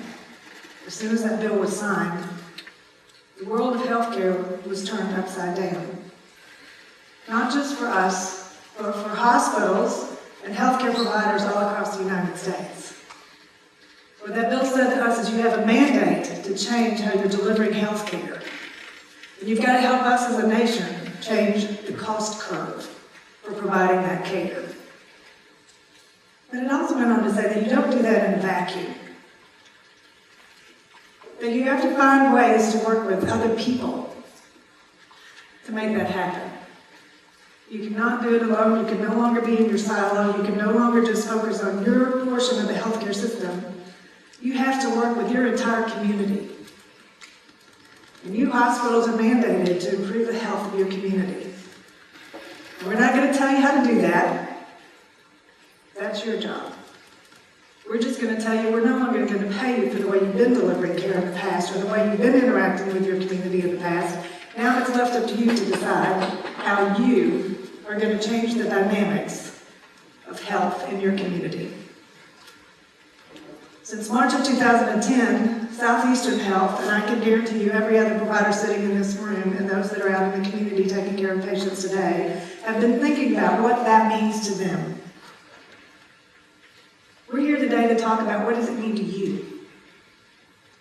Because the reality is, if we're not going to be doing it in a vacuum, it's going to take everyone focusing on what does health mean to you?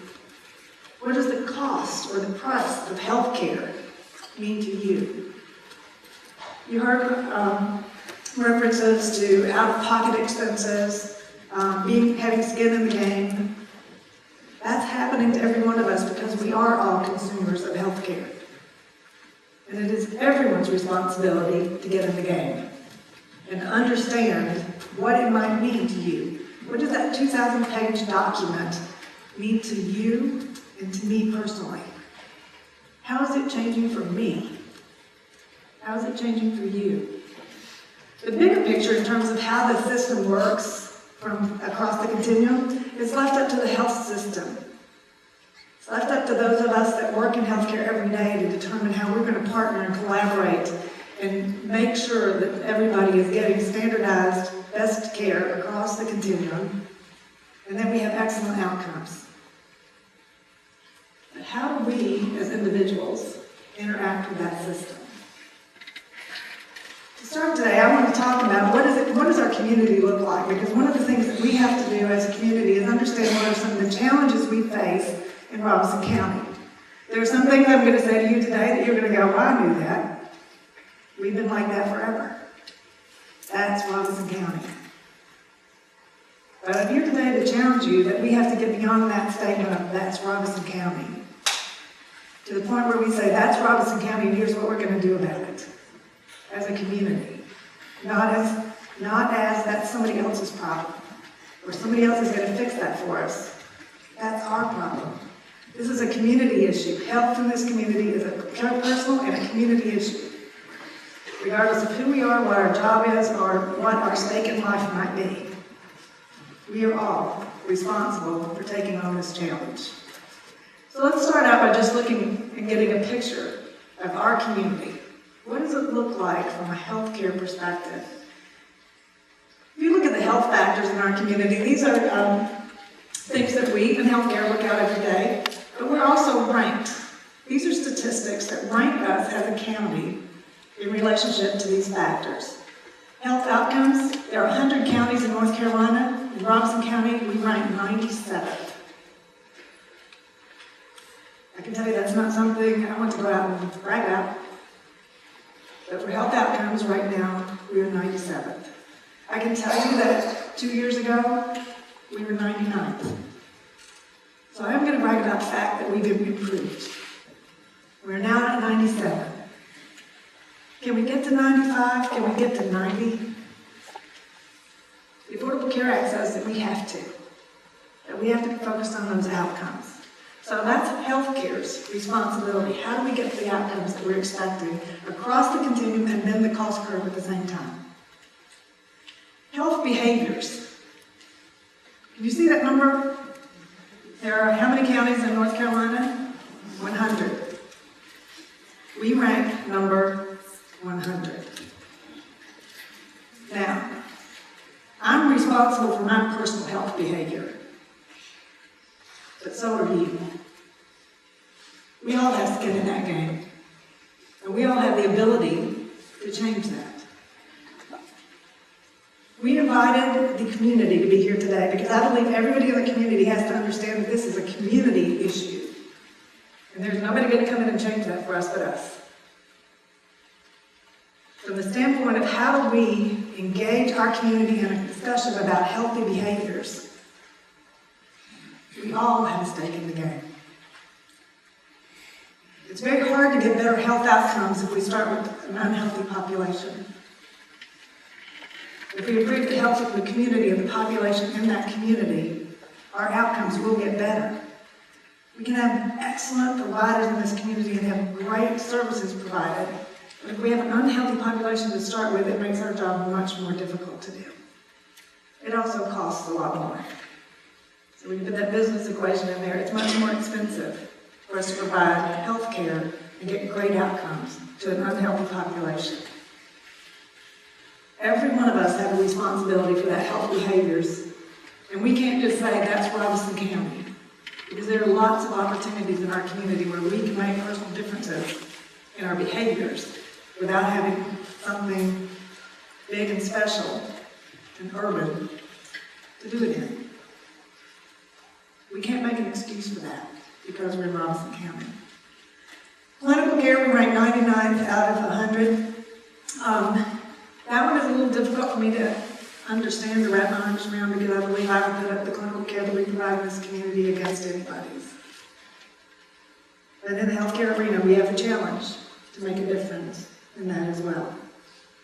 Our clinical care has to improve. Some of that has to do with access to care. So how are we having providers? How do we have enough providers in our community to ensure that patients have access to care? And then, are patients actually accessing it at the appropriate time? The Affordable Care Act says that we have to provide the appropriate care at the appropriate place at the appropriate time in an affordable manner. You heard examples of the Walmart model and primary care clinics and other retail opportunities in other communities. Well, if you look at what Southeastern has done, what Robeson Healthcare has done, and what many other people in this community have done, has been to try to open up access to care in a wide variety of venues to ensure that clinical care can happen. We've embarked on medical home models. We put in the retail spaces. We're making it available to people to get care at the appropriate time to ensure that they get clinical care when it's needed at the appropriate level in an affordable manner. Social and economic factors. You know, we sometimes hide behind the fact that Robeson County is economically depressed. And yes, those are challenges that we have to face. But we are not the only community in North Carolina, nor the only community in the United States that faces economic challenges. I think we may be better prepared to face that because we've been facing it for a long time. But as a community, we've got to quit hiding behind that and say, how do we change that? Because everybody knows from statistics that if you're in a socioeconomically depressed community, the health outcomes are less impressive. Oftentimes the health status is less than it would be in a more socioeconomic community. There's more healthcare disparities when you get into those socioeconomic issues. So if we have anybody from the economic development community sitting in here today, yes, that's sitting in your lap. We need more jobs in our community. You know, the reality is you can't recruit jobs and employers to the community if you have an unhealthy workforce. You heard what Fred said about employers wanting to make sure that their employees had health care coverage and they went to the best place to get it and that type of thing because they want a healthy workforce. You're going to have a total hip replacement, they went into the best place so you don't have complications, they're going to have lower costs, but you're going to get back to work quicker. If we're starting with an unhealthy workforce, when we try to recruit industry into our community, they look at that unhealthy workforce and say, oh my gosh, what would that cost me to provide health care to that population? I can't afford that, so I'm going to go somewhere else where I'm looking at a healthier population so that cost will be decreased for me. It's a business decision at that point in time. This is a community issue. If we want to improve our economics, we have to improve our health. Does that make sense? The physical environment. We rank 75th out of 100 counties in terms of physical environment. In that particular category, it's looking at pollution and that type of thing. Well, we're not a high-density populated area, so pollution is going to be lower. We've got good water. We've got access to outdoor activities and that type of thing. The problem is we don't take advantage of them in our healthy behaviors. We could probably be higher in a physical environment if we had in some of our more urban settings in our cities and our towns, if we had sidewalks where people could walk safely, if we had more people using seat belts when they're riding in their cars, if we had less traffic on I-95 where accidents occur. The physical environment may take a little bit longer for us to do something with. That too is a community challenge. So I challenge any of you in your community, what's happening in your community today to make your physical environment for the people who live there healthier? How can we, as individuals, work with our local governments to change their perspective in what a healthy community might look like? These are all community issues. Some of them are personal. Some of them healthcare owns, but we need to work with everybody else to make them happen. But it really starts with each one of us individually, looking at our own responsibilities. If you look at health status, these are some of the chronic diseases that we see pretty prevalently in our community. Heart disease. We have a very high incident rate of heart disease in our community.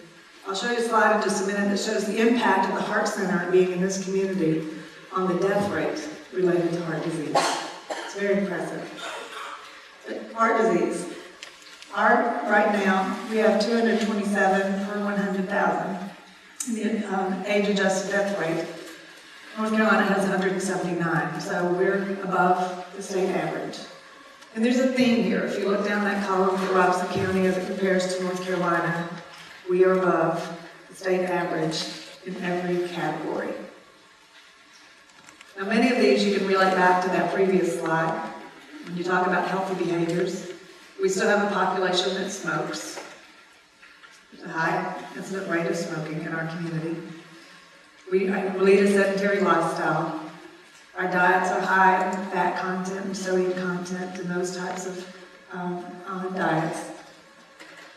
The obesity rate in our community is, we have 41% of our community that's considered obese, as compared to the state at 29%. 41% of the population with an obesity problem that just is an underlying risk factor for heart disease, diabetes, strokes, high blood pressure, asthma, all of which we see on a regular basis in our community.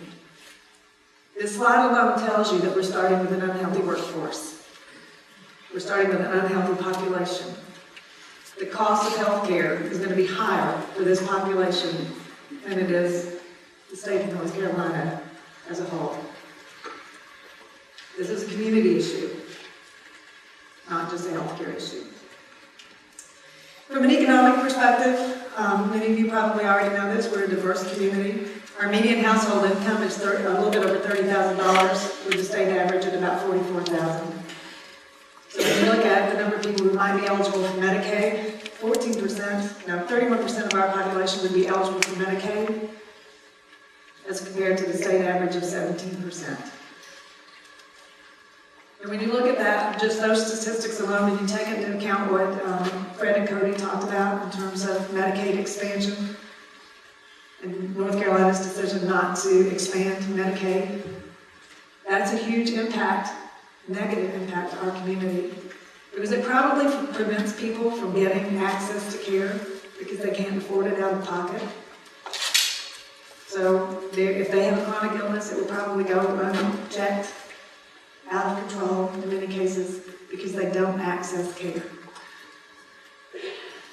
So when Cody talked about working with the government, elected officials, to understand the decisions they're making relative to our community, these are factors that they need to understand. Because when they made the decision not to expand Medicaid, they made the decision that Robeson County, and actually our entire region, would be underserved, the Medicaid population and the uninsured population, because we weren't allowing that to happen through Medicaid expansion. Our unemployment rate in June of 2013 was 13%. That's above the state average at 9.3. That's a challenge for us. The unemployment rate being higher means that people don't have access to coverage. Most likely they can't afford coverage, difficult to do. When it comes to health insurance exchanges, Fred mentioned that most people don't even know about them. If you're not in the workforce, you probably haven't heard about them. So we as a community are challenged with getting information out to the community about how they can get access into that marketplace, potentially. Educating the public on what it means for them to understand their personal responsibility in all aspects of their health, not just their health and behaviors, but also the financial responsibility associated with their health.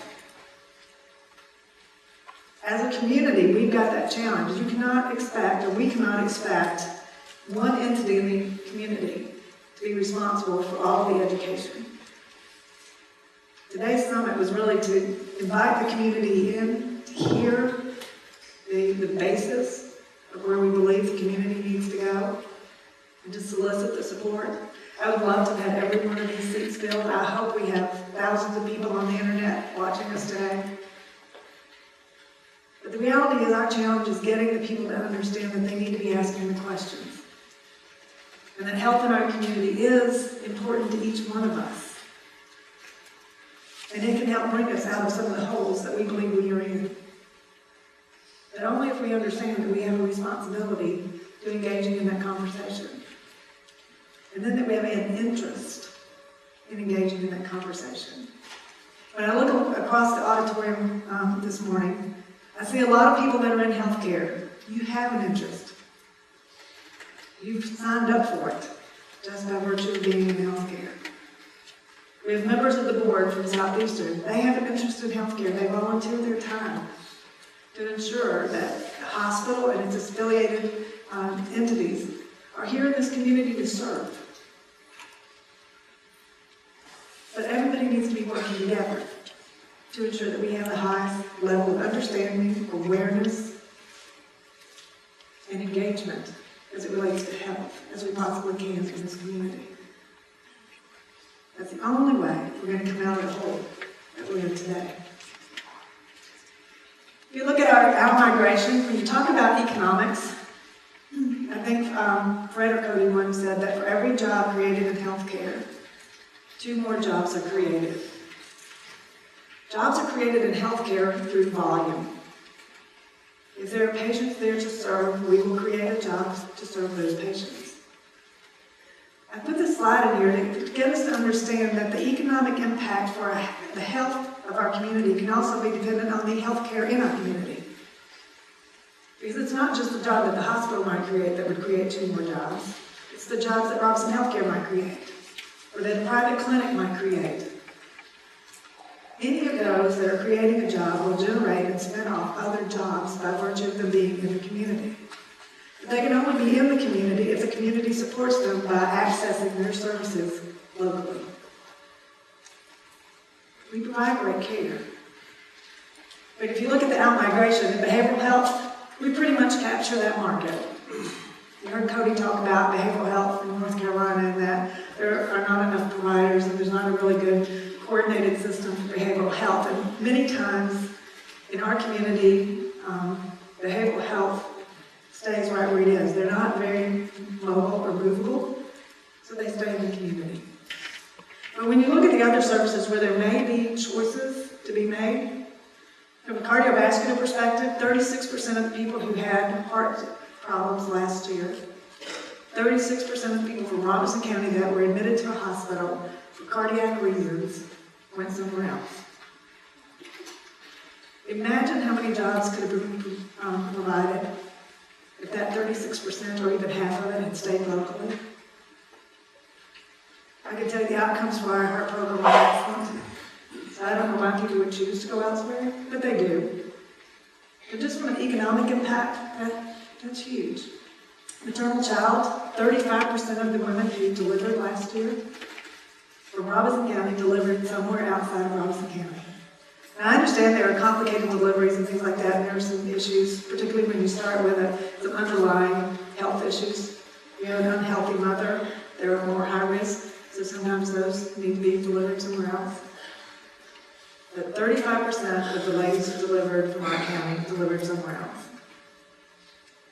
Medicine. These are patients with a medical diagnosis. It could have been COPD, congestive heart failure, diabetes, asthma. Medical issues, 32% of the people who received care for that diagnosis went elsewhere, went out of the county to receive those services. Oncology, which are cancer services, 56% of the people who had cancer diagnosis and were admitted went somewhere else to receive that care. Surgery, look at this, 60% of the population from Robeson County that had surgery last year went somewhere else. Economically, these are huge numbers. Economic impact from just that alone could mean thousands of jobs, well-paying jobs with benefits, but they went out of the community for some reason. My challenge is to figure out why. Why are they going? I think there was a slide earlier today that talked about trust, losing trust. You know, the people of the communities lose trust in their healthcare providers. Maybe that's what's happened here. As the president and CEO for Southeastern Health, it's my responsibility to understand why are people leaving. And if I understand why they're leaving, what can I do about it? Part of that may be that we just need to have greater partnerships, we need to have greater understanding, but it obviously means that we need to have greater trust. You know, some of the challenges that we've had has been to make sure that we have enough providers in the right specialties for this community. So I can go back to some of these areas and say, we didn't have enough providers in surgery, in specific types of surgery, so patients went elsewhere for that care. And certainly if we don't have a provider, we've got to go somewhere else. I understand that completely. But if there's a question about competency, or care and compassion, I need to hear that. Because when it comes to care and compassion, people have a choice. And when they have a choice, they vote with their feet or their cars or whatever, and they travel somewhere else. If there's a lack of confidence in the skill level of the individuals that we have in our community, then we need to have that conversation. What are the expectations? You know, it's not unique for Robeson County. I've been in a lot of other communities as well. Most recently, I was in Pikeville, Kentucky, which is a community very similar to Lumberton and Robeson County. And in Pikeville, Kentucky, historically, much as it is here, it was believed that if you went to the big city, you were going to get better care. That somehow, because you were in the city, it was going to be better, and it would be in your hometown hospital. I can tell you when you look at the outcomes for the providers in this community, from primary care all the way through to hospice care, the compassion is there. The staff that's caring for you are most likely family or friends. They're going to care for you better than somebody you don't know. They take the same test. The nurses pass the same test here that the nurses pass in Raleigh. Our physicians pass the same national exams for certification that the physicians do anywhere else. Their preparation has to be on the same level. They couldn't pass that exam if it wasn't. They have access to resources just the same as they would in any other community. But our community is saying to us, at least in 2012, in many cases, we're not comfortable staying here. From a healthcare perspective, we own that issue. We need to fix it. We need to understand why. We need to trust each other. We need to have open communication. We need to be committed to doing the best we can for the people in our community across all services and all entities. entities. That takes collaboration, cooperation, a common goal, respect, and most of all, trust for this to change. This is a slide I'm extremely proud of. I told you earlier that in heart disease, historically, heart disease in Robeson County has been one of the largest killers in our area. When the heart program was implemented at Southeastern several years ago, we were well above the state average. As you can see by the left side of the graph. But look at where we were in 2010. We're down to the state average now as it relates to mortality for cardiac diseases. Because that service was brought to this community. It makes a difference to have healthcare in the community. If you have to travel long distances for healthcare, a lot of people won't go, or they won't have the time to go. When someone's having a heart attack, time is tissue. If you don't get to a provider quickly, you can die. By having that service here, in our collaborative model with Duke, a difference has been made in this community. I believe if we go back to that previous slide and look at some of those other diagnoses, if we have a collaborative effort across the entire community of healthcare providers relative to diabetes and cancer and other initiatives, we can have these same type of results. So when you go back to that earlier slide, and it talks about health outcomes, instead of being 97th, we can be 95th, or 90th, or 80th. It's not going to happen overnight, but the discussion has to start from the beginning that we're all in it, we have the same goal, and that goal is to get to the best outcomes possible. And when you look at what's happening under the Affordable Care Act, it says that regardless of where the care is provided, the outcome has to be the same, and it has to be at a high level. So it's challenging us to change our mode or our method of providing care. It's forcing us to have conversations that we probably didn't have in the past, because historically, we provided care in silos. Let me give you an example. We had a congestive heart failure patient in 2010 that came to the hospital. They would most often present to the emergency department. In the emergency department, we would do a workup, identify that patient had congestive heart failure, was having an acute episode. We would admit them to the hospital. They would stay 4, 5, 6 days. And while they were in the hospital, they're in a very controlled environment. In that controlled environment, we would give them medications when they needed to take them. We would make sure they ate the right things. They had a low sodium diet. We monitored their intake and their output to make sure they weren't overloading with fluids. We got them to the best health possible, and then we discharged them to the community. We had done our job. We had done what we needed to do. We were here to serve at that point in time. We didn't really take into consideration what happened when that patient or that person was out in the community, and what resources did they have available to them. What was their likelihood of following up with their primary care provider? How likely were they to take their medication? How compliant were they going to be with eating the things that they needed to eat? Our challenge today is to say, what do you do with a congestive heart failure patient today, who most likely doesn't have to be admitted to the hospital, but might show up in the emergency room? So let's stabilize them. If they don't have anything underlying going on, let's get them back into the community, but make sure they have the resources in the community to take personal responsibility of their health outside the hospital. That's our challenge today. How do we make that happen and get people comfortable with that?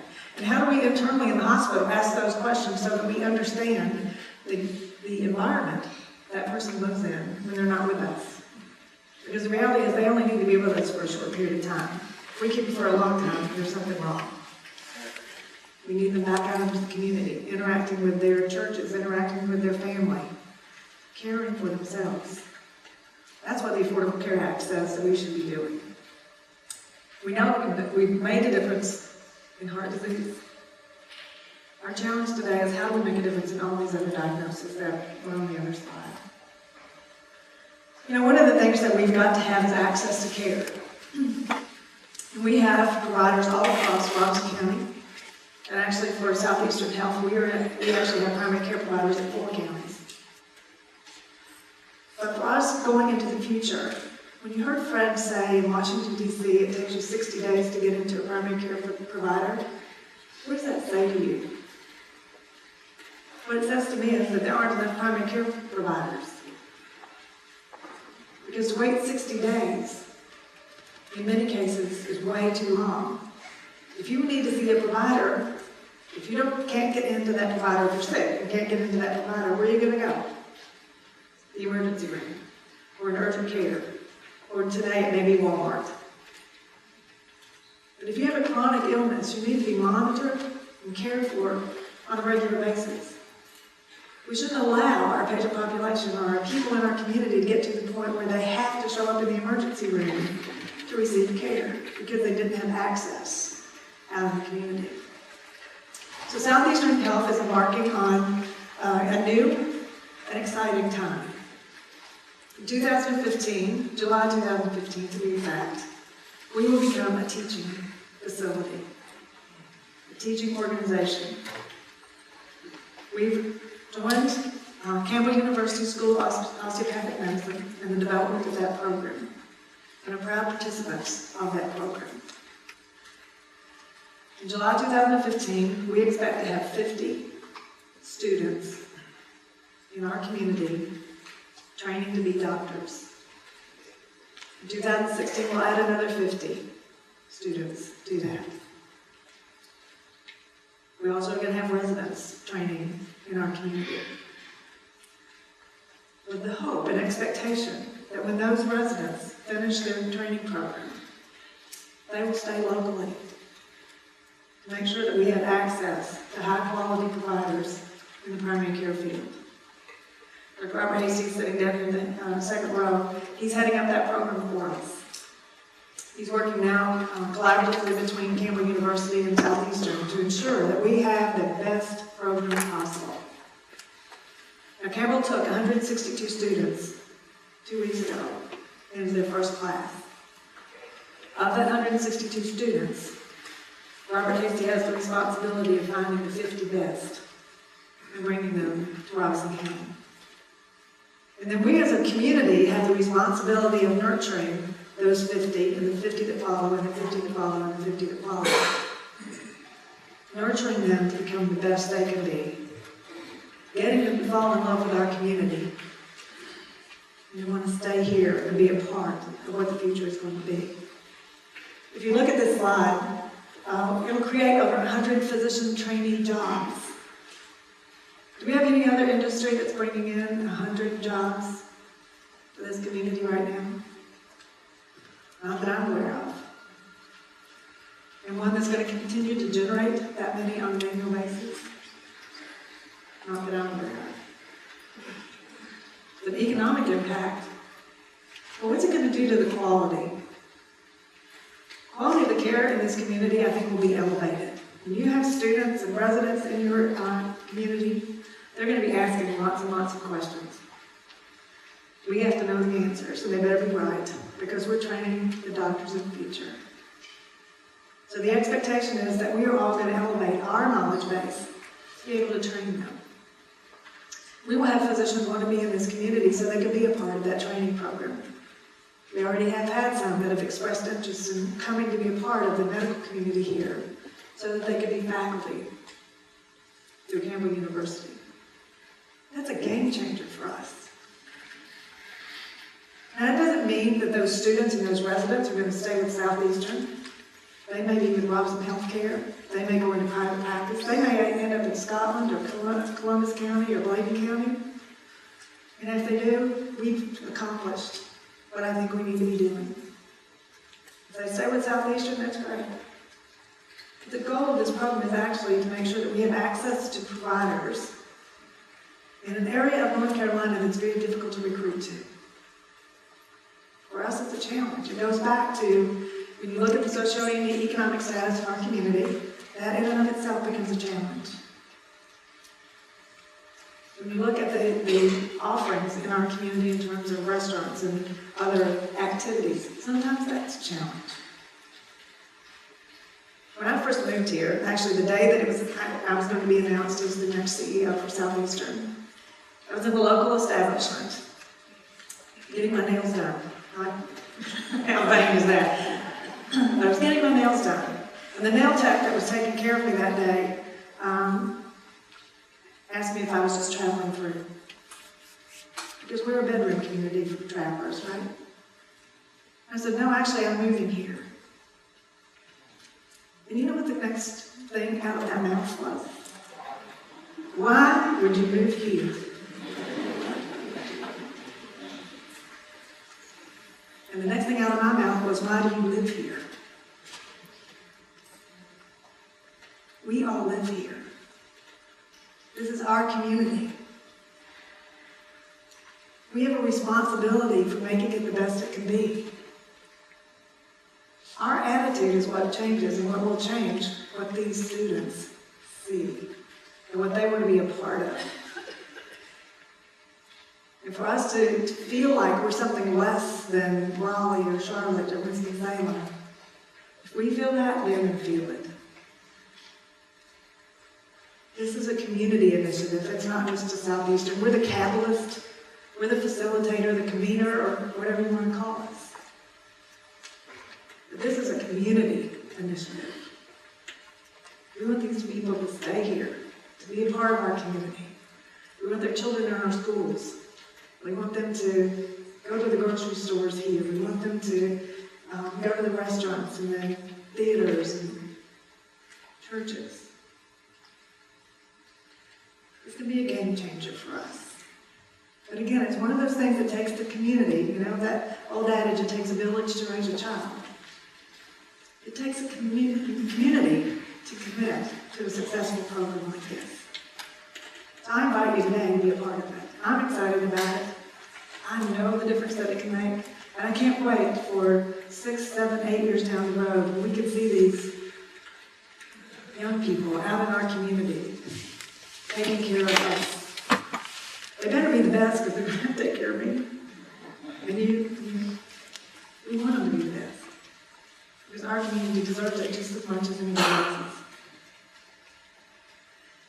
You heard a lot about the economics of the Affordable Care Act, and I'm not going to go over everything on this slide. What I want you to think about is, economically, the Affordable Care Act in 2010 said that we were going to bend the cost curve.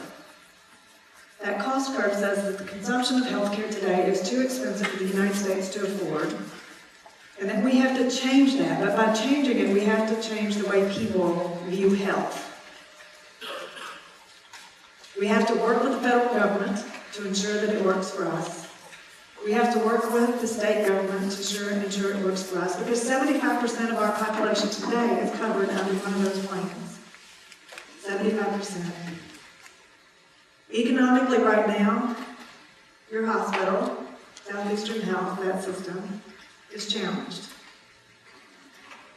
I consider it the perfect storm. When you heard Fred talk earlier today about Medicare and the reductions of Medicare payments over a 10-year time frame or a 12-year time frame or a 15-year time frame, those Medicare payments are going to continue to go down. That's a given. We're experiencing that today. That's one of the waves that we know is happening. The second wave that hit us was when North Carolina made the decision not to expand Medicaid. Because our expectation was that we would take the Medicare cuts, but the Medicaid expansion would allow us to have more people covered, so it would offset the reductions that we would see from Medicare. We didn't get the Medicaid expansion. We took some cuts in Medicaid reimbursement this year. And then the third wave is the other thing that Fred also talked about too, and that has to do with the third-party commercial insurers. And they're changing their plans to a high deductible plan. So there's more out-of-pocket expense for the individual. Personal responsibility, not only in terms of their health, but also in terms of their financial responsibility to the health care that they receive. This year, Southeastern Health will write off $15 million for services rendered to people who had insurance but didn't pay their co-pays and their deductibles. There would be no financial challenge in our organization today if those people had just paid their portion of the bill. The reality is they probably couldn't afford it. And the other reality is that we don't have a system set up today that tells you what it's going to look like ahead of time.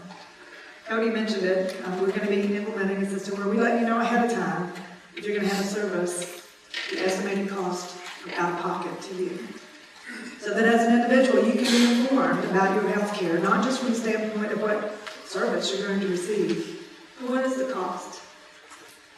Because if we're consumers of health care, as was described by Fred and described by Cody, we have a responsibility to make sure that everybody understands that. If people are going to be purchasing their own health care and they're asking those questions, we have the responsibility of providing that information. And we're not ready to turn that key yet because we have to put some systems in place to be able to give you that full information up front. You deserve it. And quite honestly, the healthcare system deserves to be paid for it. Financially, it's a model today that won't work. You've heard the projections over the next several years as to what the bottom line might be for hospitals. I would suggest to you it's not just hospitals. It's every provider in healthcare because not only are hospitals being impacted, physicians are being impacted, their reimbursements being cut as well. We know that those changes are coming. We have to position ourselves together to make that happen. Economically, I know that healthcare is an engine for this community. And believe me, I feel quite a bit of responsibility to ensure that Southeastern Health is as financially viable, provides as many jobs and benefits as we possibly can for the people of this area. In 2010, January 14th, we did a reduction in force. That's not a day that I'm proud of. It's a day that 110 people had their lives impacted by a decision that was made by administration. Not only were 110 people, but their families were impacted because many of those were people who were the sole support, financial support for their families. Not only were the individuals and their families, but the community was impacted by that as well. It meant the unemployment rate went up. It meant that the dollars that would have been spent in our community by those employees were gone because they no longer had employment. In healthcare, we have a responsibility to balance the business of healthcare and the care and compassion of healthcare. We need to be there for patients when they need that care. But we also need to make sure that we're financially viable so that we can be there 10, 15, 20, 70 years down the road. I won't be here to celebrate the next 60th anniversary, but I want Southeastern Health to be in this community, thriving 60 years from now, so that whoever replaces me down the road can be there to celebrate the 120th anniversary of Southeastern. Our community deserves it. We need it from a care perspective, but we also need it from an economic perspective as well. If you take just the impact of Southeastern on this community and you take that out, that's devastating to the community. Just from that alone. With the ripple effect to that other healthcare providers in the community and the exodus of patients having to go or leave the community for care elsewhere, it devastates this community. So it is a challenge. But it's a challenge that only we can meet if the community is willing to work with us and every other provider in this community to change some of the ways that we've been accessing and looking at health historically. If you look at the new model of care that we've designed for our community, this is really new care. You've seen signs of that around you right now. We started this just a few months ago in rolling it out. This has actually been in the development for the past 2 years. When you go to the hospital or you go to one of our clinics, you're going to see people wearing buttons that say "You Care."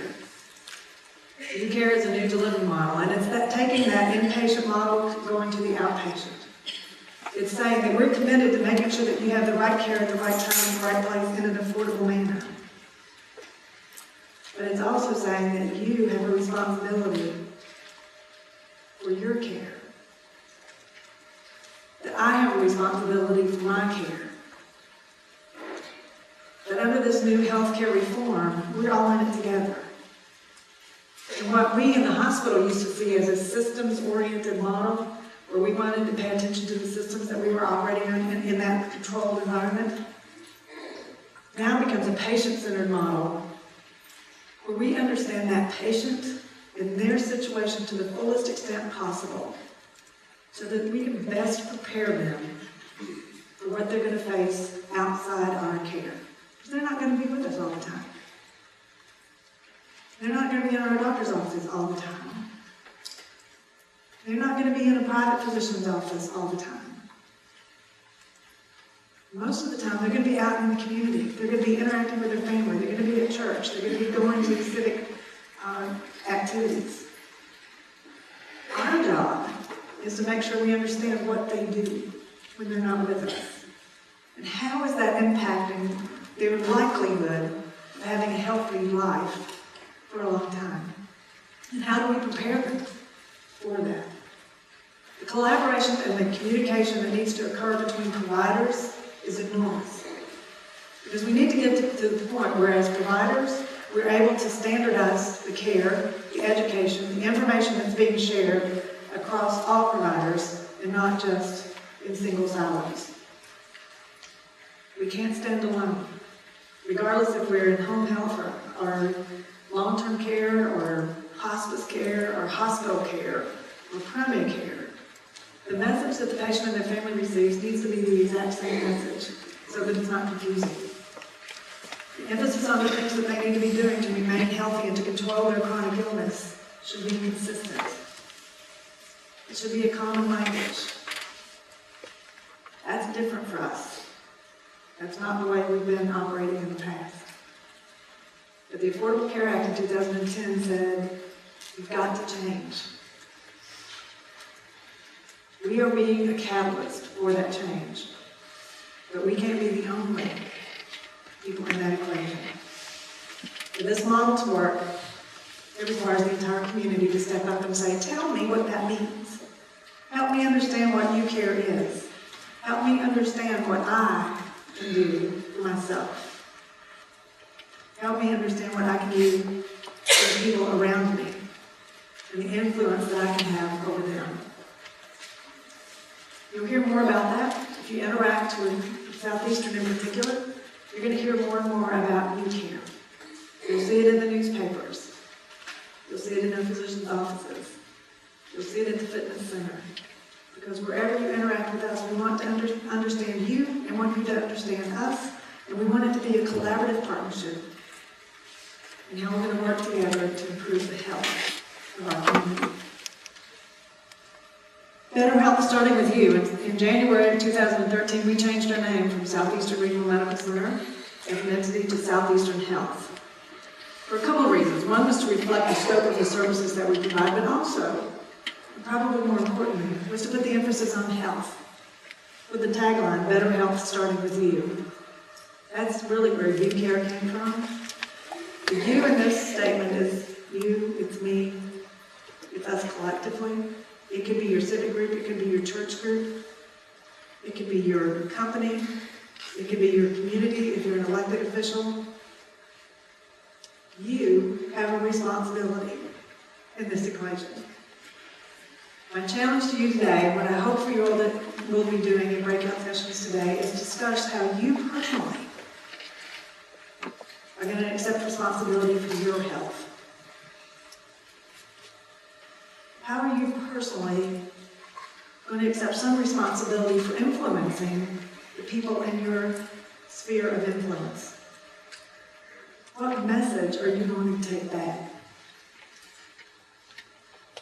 What are you, in your capacity, in your role, your scope of authority, going to do to change this community in a positive way relative to the health of our community?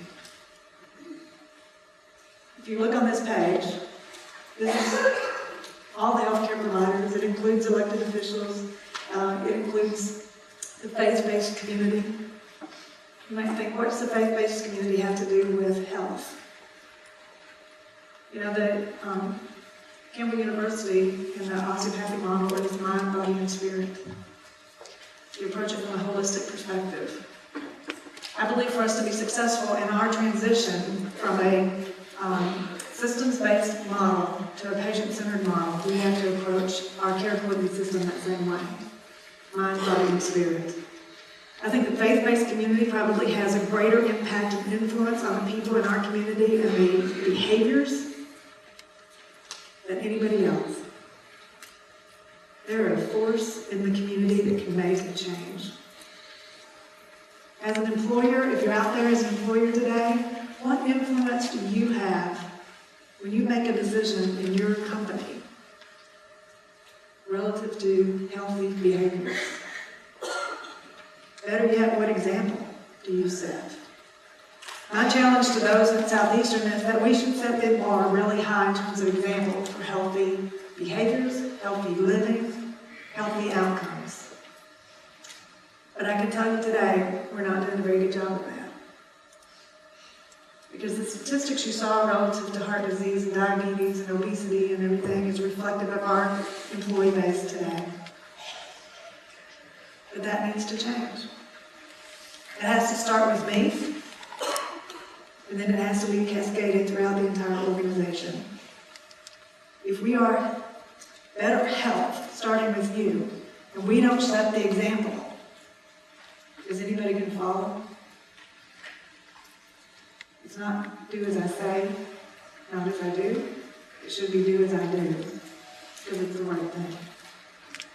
Our responsibility is to accept the example for health. Our challenge today, and our reason for being here today, is to challenge you to be a partner in that. To help us understand our community better, to take what we're doing today, and then in a year sit back and look and say, we made a difference because of the change that we made as a result of that healthcare summit at RCC. We took it seriously, we understood it. We didn't attend that session that day and just say, oh, okay, that's Robeson County. We went back and we did something about it. When you leave here today, I want you to go away with an enthusiasm and a commitment and an understanding of what you can do and what you're willing to do. And with that, I thank you for being here today. Because if you didn't have an interest, we wouldn't be sitting here listening to everything you listened to this morning. Thank you, I appreciate it.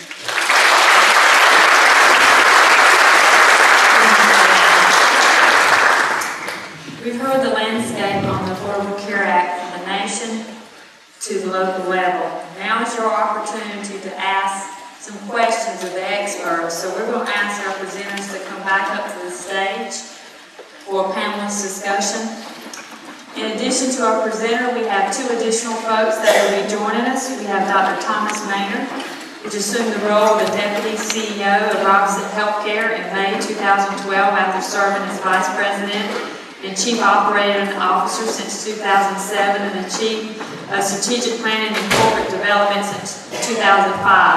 Dr. Maynard works nationally as a consultant for Management Solution Consulting Group, helping HRSA decision makers better understand the products, services, companies, issues, and industries in which they focus and support community-based primary care organizations. We also have Dr. Dennis Stewart, which practices as a family physician at Dr. A.J. Robeson Medical Clinic in Lumberton and serves as the chairman of the Network Operating Council for Southeastern Health Physician Services. He previously served as the Chief Medical Officer of Robeson Healthcare Corporation and treated patients at South Robeson Medical Clinic in Fairmont. Dr. Stewart has been a member of Southeastern Health medical staff since 1986, a graduate of the Medical College of Virginia in 1982, and completed his residency training at South St. Elizabeth Hospital Medical Center in Youngstown, Ohio in 1985. So we welcome our panelists before you to entertain questions. We have two microphones in the middle of the audience. So if you have a question, if you would proceed to the microphone and address your question. I'm going to start out with one that's already been given as folks are beginning to come to the microphones. One of the questions is, I have heard that the Medicare physician payment system is changing. Any ideas as to what this may look like in the future? I'll ask Fred if you had addressed that one. Yeah, sure, about Medicare reimbursement. So the way that physicians are paid right now is through a physician fee schedule. It's through a system that's called the SGR, which is the Sustainable Growth Rate Formula. I could give you a popsicle headache by going into a lot of detail on the SGR, but quickly the way that it works is it's attached or linked to GDP, and if physician expenses go above that targeted number, well, physicians ultimately are going to be on the hook for that. So cut to the chase, physicians right now from Medicare are looking at a 25% haircut on their reimbursement starting on January 1st of 2014. A 25% cut in payment. Now, every year, Congress will intervene at the last minute and will keep physicians whole. But there's some movement on Capitol Hill to try to reform the SGR and reform the way that physicians are paid. There's a pretty big price tag to that. It's over $125 billion. But what we have heard, and this is just one proposal, one of the proposals that's being bandied about is to take primary care physicians and freeze their payment for the next 10 years. For specialists, cut their payment by 21% across the next 3 years, and then freeze them for the next 7 years. So one of the views from the federal government is not only looking to kind of cut spending and cut reimbursement to hospitals, but also potentially looking to cut reimbursement to physicians. One last thing that I'll say is just like this, we see paper performance metrics in hospital payment. You're seeing that come into physician payment as well. And everything like shared savings, so ACOs or bundled payment, all of those things also impact physicians as well. So physician reimbursement really in flux, just like we see hospital reimbursement at this point in time. Thank you, Fred. Please state your name and ask your question. Hi, my name is Amy Woods, and I had a question basically for Fred. You had stated that they had bronze, gold, and bronze, silver, gold for the insurance. And my question was, people that didn't qualify for Medicaid, Medicare, but fell in that space in between, they couldn't afford their insurance.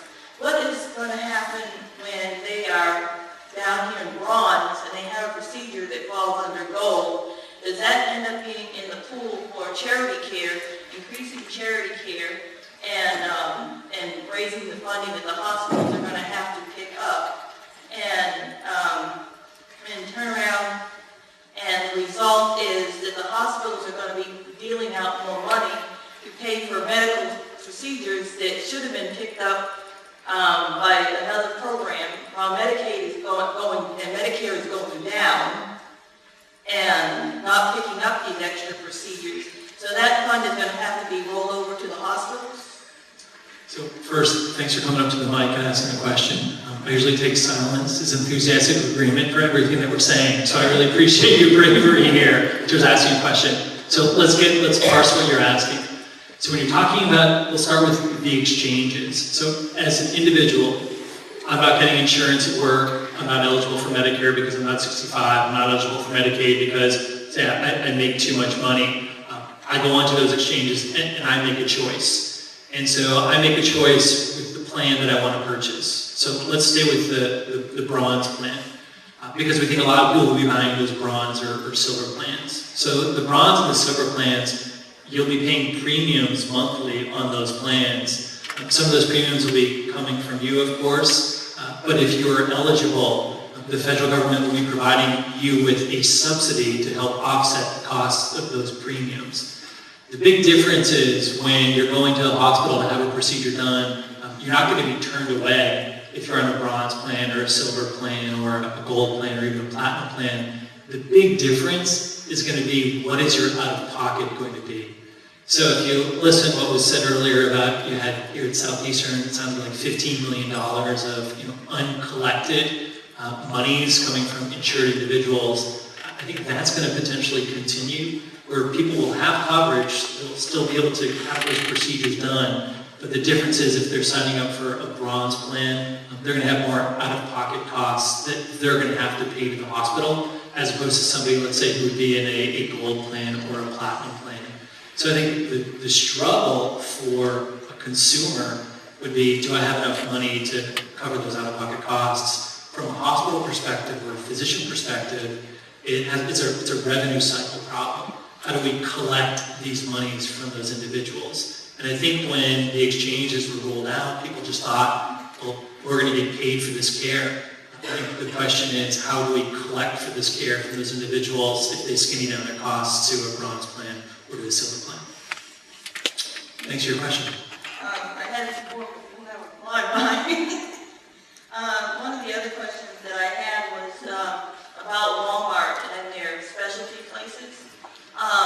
The current Walmart locally is cutting down their hours for people to the minimum so that they're just under full-time. Is this program that they have set up for only full-time employees? If so, how many employees are actually falling into this percentage of people that are actually covered by insurance, and that if they take care of their people if they're only at part-time? Yeah.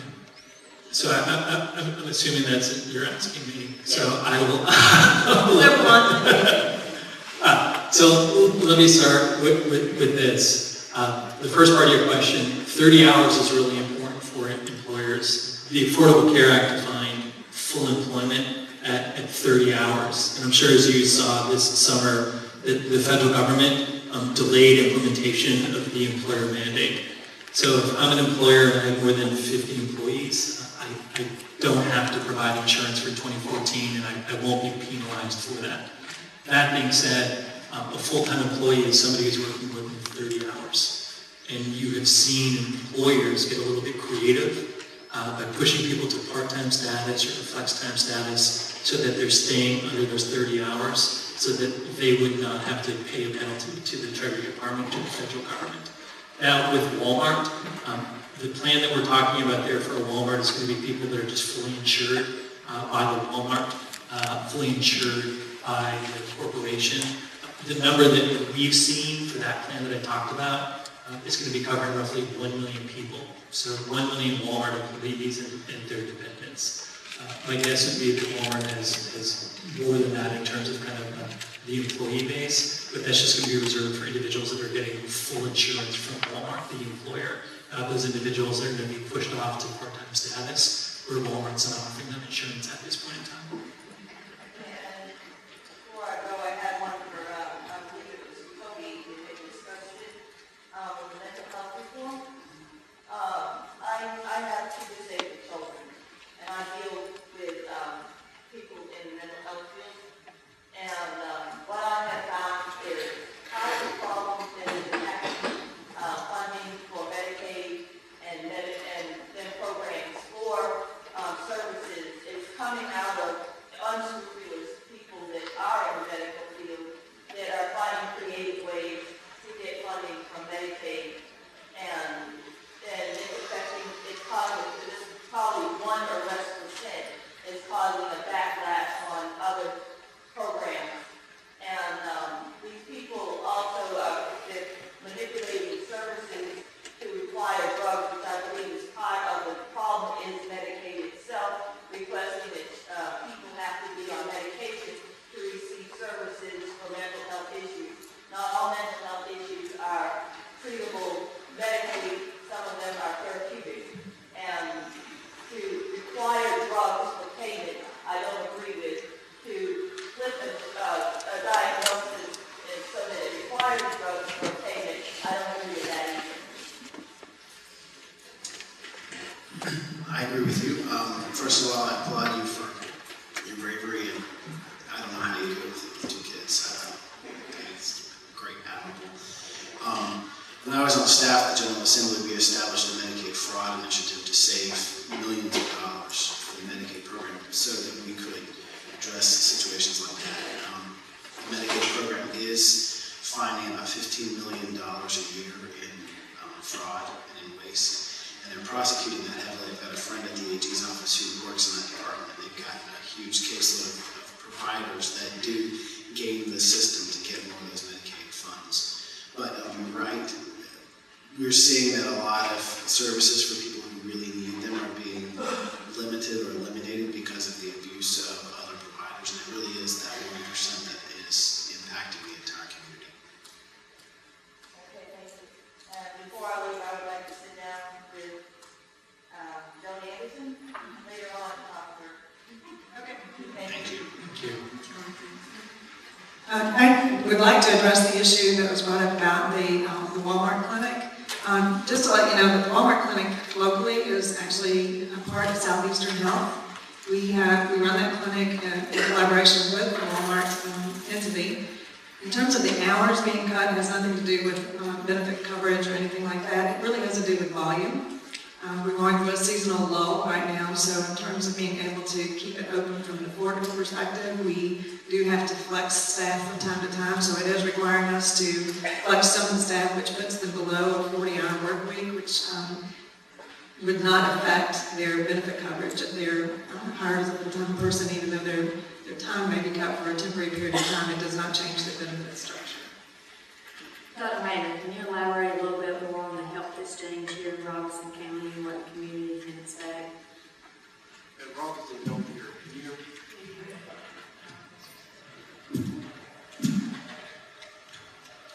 Robeson Healthcare is a community health center we're happy to exceed. We've been designated through the federal government. We are receiving supplemental funding for us to able work with the community itself, helping you to enroll in the health insurance exchange. So we'll be working with the community. We're setting up our infrastructure as well. We'll have several operators. We'll be making phone calls. We'll be accepting phone calls from the community where people will call in and we'll walk you through the application process. We don't pay for your health insurance exchange. We just help you understand it, help you get enrolled in it, so that when you're eligible for a particular plan, then we will assist you in knowing what plan that is and then help you understand how to enroll in it.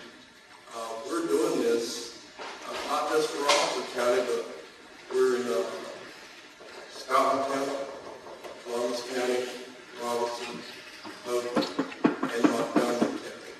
And so we're covering a pretty good chunk of the state, very broad sweep for the Southeast. And so there's quite a few patients that will be involved. We've got roughly about 1 in 6 persons that live in Robeson County receive services with us in the past. And right now, for Robeson Healthcare, we only have about 13% of our patients that are on health insurance.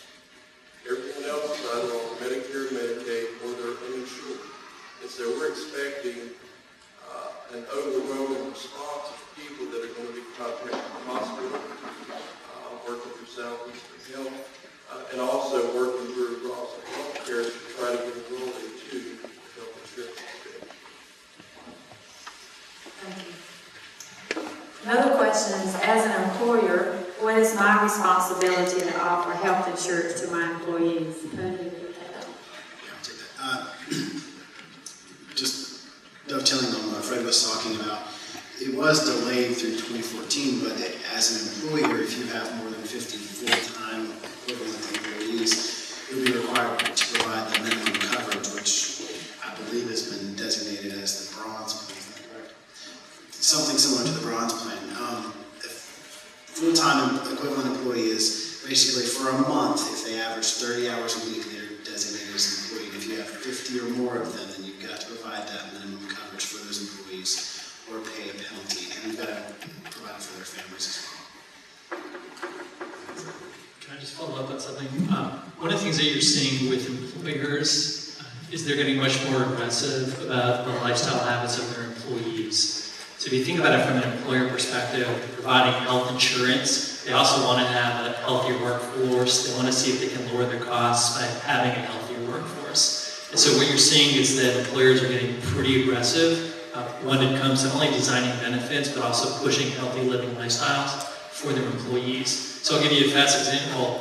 I work in Washington, D.C. with the advisory board company, and This year we started getting a lot of emails about things like how to cook vegetables, make sure that you're joining a gym, do you have a Fitbit so that you're doing at least 10,000 paces a day. I had a milestone birthday this year. I turned 40. I know you can't believe it, it's the Botox that I inject all the time. But the average age of the advisory board is roughly like 26 years old. And so I started to ask some of my younger colleagues, hey, are you getting these emails as well, or is it just me because I turned 40 this year? And they assured me that they were getting them. So employers only thinking about kind of coverage, but also employers thinking about healthier lifestyles, healthier habits of their employees. And I'll give you one other example. At the Cleveland Clinic, they have started to segment premium increases for their employees based on their healthy habits. So if I'm at the Cleveland Clinic and I have a chronic disease and I am not enrolled in a program to manage that chronic disease, well, I'm going to see a higher increase in premiums year over year than somebody who's doing a better job of managing that chronic disease and is in some sort of wellness program. In addition, the Cleveland Clinic, they don't hire smokers anymore. At the Cleveland Clinic, they've done away with all soda in their vending machines. So now in a stressful moment, it's like Coke has become the new Scotch at the Cleveland Clinic, right? It's in your drawer. But all kidding aside, I think employers are getting very, very aggressive around the healthy habits of their employees. And I think from a hospital health system perspective, and you heard this kind of in the last presentation, I think it really starts with us. And it starts with our employees and with us kind of being the role model for the community.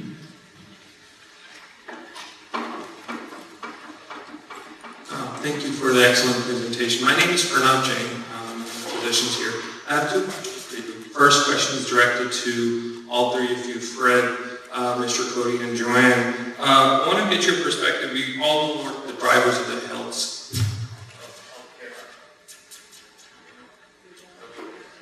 what the drivers of healthcare change are. I want to know if you can comment on what the enablers of this change is. And also, how fund allocation to these enablers is changing on a national level, on a state level, and on a local level. Can you repeat the question? I didn't get that. All right. I was asking if you could comment on what the enablers of change are, or what the drivers of these changes are.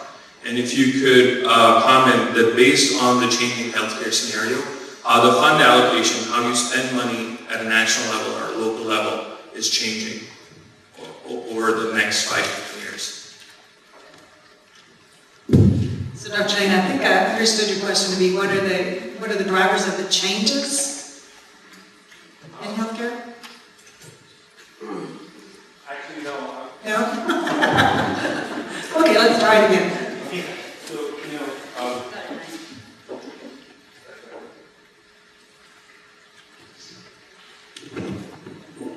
what I was asking was, we've heard about the Affordable Care Act, we've heard about changes, but to get to the point of making a shift to a value-based model, there's a lot of new technologies, changes happening. I want to get a comment on what these enabling factors are.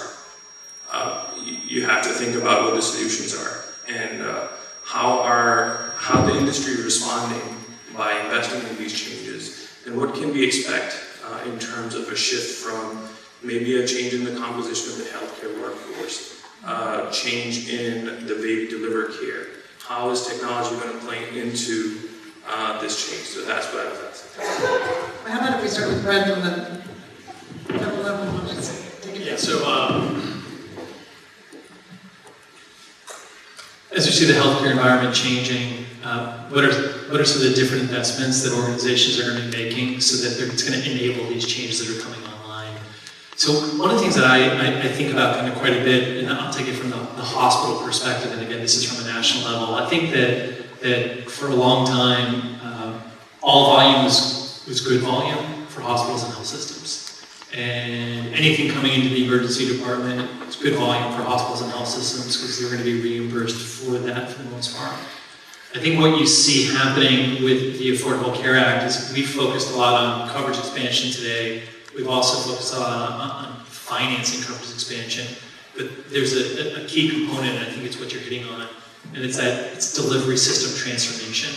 So how is the delivery system going to be transforming itself? And one of the things that I think about is we've spent a lot of time across the last 20, 25 years thinking about inpatient innovations, inpatient technologies, clinical technologies that have had an unbelievable impact on the population, on their health.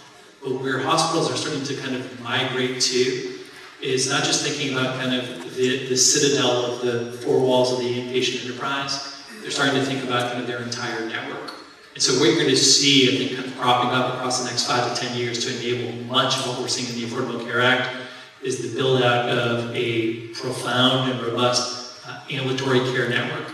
So something that is going to be a perimeter around your hospital, your health system, that's working in concert with the inpatient enterprise. And so, to get into the real focus of your question, what's going to be in that network? Well, I think primary care is going to have to be in that network. But more specifically, primary care physicians that are practicing in medical homes, that's going to have to be in that network.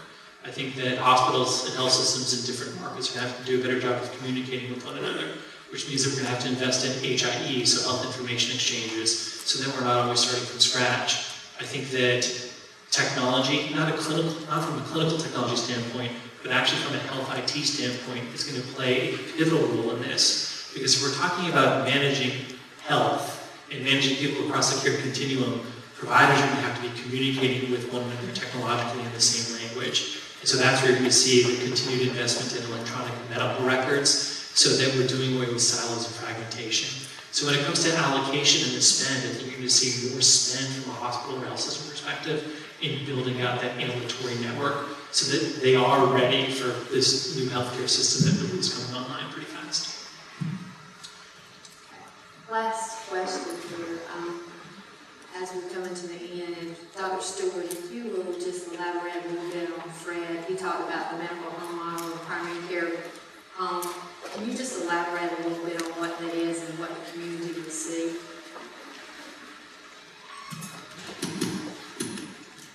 Thank you. Yes, as we still want to continue to develop our Healthcare Act information takes us through our system. I want to have a primary medical home. Obviously, we have to have certain days of care, certain days for facility of which departmental housing, a facility based of which the person can have a place that they call home, and then home we can coordinate the care. Be it primary, be it cable, be it whatever, and have the appropriate staff to make that coordination. We have one area now, I believe, that we have designated as our pilot program. It's in the St. Paul area, Red Springs area, to facilitate that process and go through this learning model.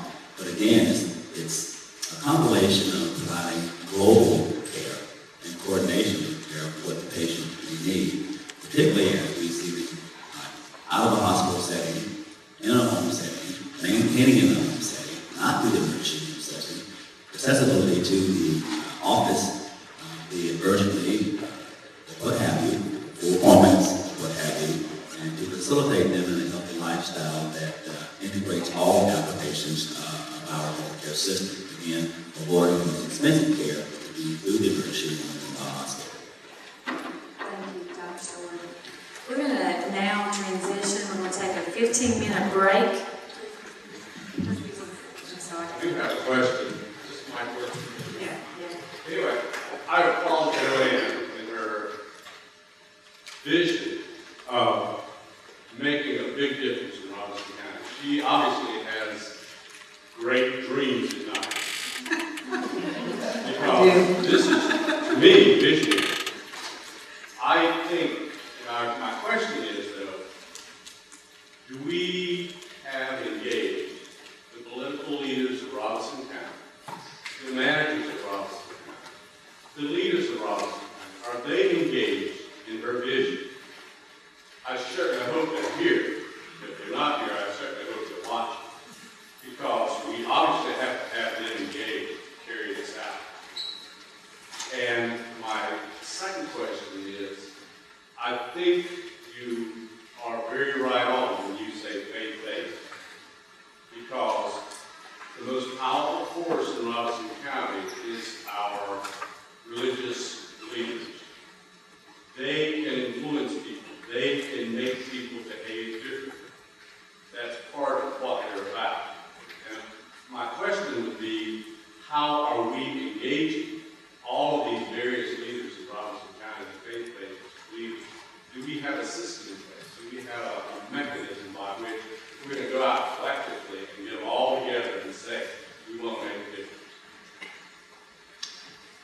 respond to that and say, yes, I'm not sure that I dream a lot, I stay awake a lot.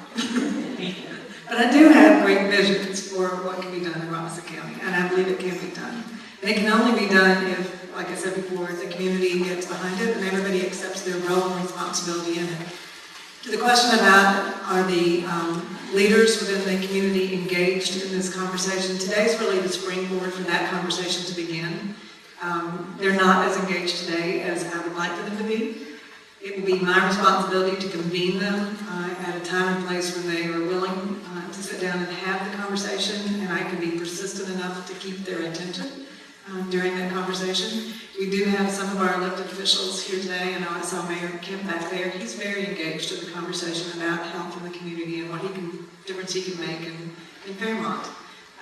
When you look across the other constituents from the faith-based community, we do have a plan that we're working on at Southeastern to more fully engage the faith-based community in their congregation and the health of their congregation. We do know that there are churches within our community that have already started some initiatives, and we've been in contact with them already. We don't feel like we have to be the people that are doing all of it, but we want to be a resource. I know that Robeson Healthcare has some faith-based initiatives that they're involved in. If you look across the community, there are ripples of it occurring in various pockets. I think we gain synergy if we connect with each other and make sure we're not duplicating efforts, but that we're collaborating and we're enhancing the efforts of each other to get the most that we possibly can out of it. So today's summit is really to say to the community, I'm willing to work with anybody. Our organization is willing to work with anybody. We don't have to own it. We don't have to be the name in front of it. We just want to be a part of it. And we want people to see that same vision. We want them to accept that as a possibility for Robeson County and be willing to work toward that. It won't happen overnight. It's not going to happen in a year. But we should see milestones along the way that we can all recognize, appreciate, and applaud when we make those. One last question. Hi, my name is Shirley Robinson, and I do have a faith-based organization. And I am on the panel, and Mrs. Anderson, for the milestone changes that have taken place that affect our community. I will step to the forefront and join you in whatever capacity, where you can help and assist. We did this in Fayetteville at the VA when they started giving care and services, and we did summits, celebrations, and now they are extending their services of care with the expansion of over 22 outpatient units. And so I'll be your cheerleader. I'll get other faith-based organization leaders. I'd like to see, we'll just open the challenge that this is something that is annual, so that the community is always up on the changes. I welcome the opportunity to have information sessions and where you have a health fair and people are actually challenged, they're encouraged to come, to be informed, to be engaged, to make this community good for all. Healthcare in our community is amazing. I think there are a lot of people, had they been here today, would have been enlightened, would have gotten a lot of information. I did hear from some of you that you're leaving today with more questions than you had when you came in. That's a success. Because if you have a question, you're going to ask it. If you have an interest, you're going to stay engaged. If we can help answer some of your questions, we will be better informed, we'll make better decisions. Our community in turn will be a better community. I'm proud to be a leader for Southeastern Health. I'm proud to be a part of Robeson County. My husband and I call this our home. We want it to be the best home it can possibly be. I'm here today to offer the support and assistance of Southeastern to the endeavors that we've talked about today. Each of the groups came up with lists and lists of ideas, phenomenal ideas. But not ideas that are going to cost a lot of money, not a lot of ideas that are going to cost a lot of time, but it will take coordination. And it will take somebody keeping that in front of us. And I see my job as being the one to keep it in front of us. The next step for us today, after we leave here today from Southeastern perspective, is to compile all the information that you gave us in the breakout sessions. We have email addresses, I think, for everyone here, and I can tell you that there were over 300 in attendance today. That's wonderful. On the webcast, we had 61 sign in to watch the stream as it came through across the internet. That's a first for us. I clearly got the message that there is a consensus that doing this on an annual basis would be good for our community, and we'll commit to that from Southeastern's perspective. As we do these in the future, we'll ask others of you to participate, whether it be on a panel, whether it be a presentation about the successes that you're having in your area of interest. And I can tell you, I'm energized leaving today. I had somebody say to me, you know, when you hear what we heard this morning, why would anybody go into healthcare? You go into healthcare because you believe it's the right thing to do. You go into healthcare because you want to make a difference in the lives of the people around you. You want to feel purpose in your life. You want to make a difference. You don't go into healthcare to get rich. You don't go into healthcare to have a 9-to-5 job. People don't get to select when they get sick. They don't get to select their issues. But we get to help them manage their lives. For those of us that go into healthcare, it's a passion. And that passion should show through in everything we do every day. And I get up every day and think, I get to go back and make a difference. That's why I have stayed in healthcare for 35 years. And yes, there are challenges we're facing today as a community. There are challenges we're facing today in healthcare. But I would rather we don't walk out the door today and say, those are not challenges. Those are doors of opportunity that have opened for us. And I have a whole team of people who are willing to walk through that door with me. And if we stick together through that door, we will make a difference collectively. Thank you all for being here today. Our journey has just begun, and I look forward to walking that journey with you. Thank you. Teresa wanted me to remind you that we had evaluations.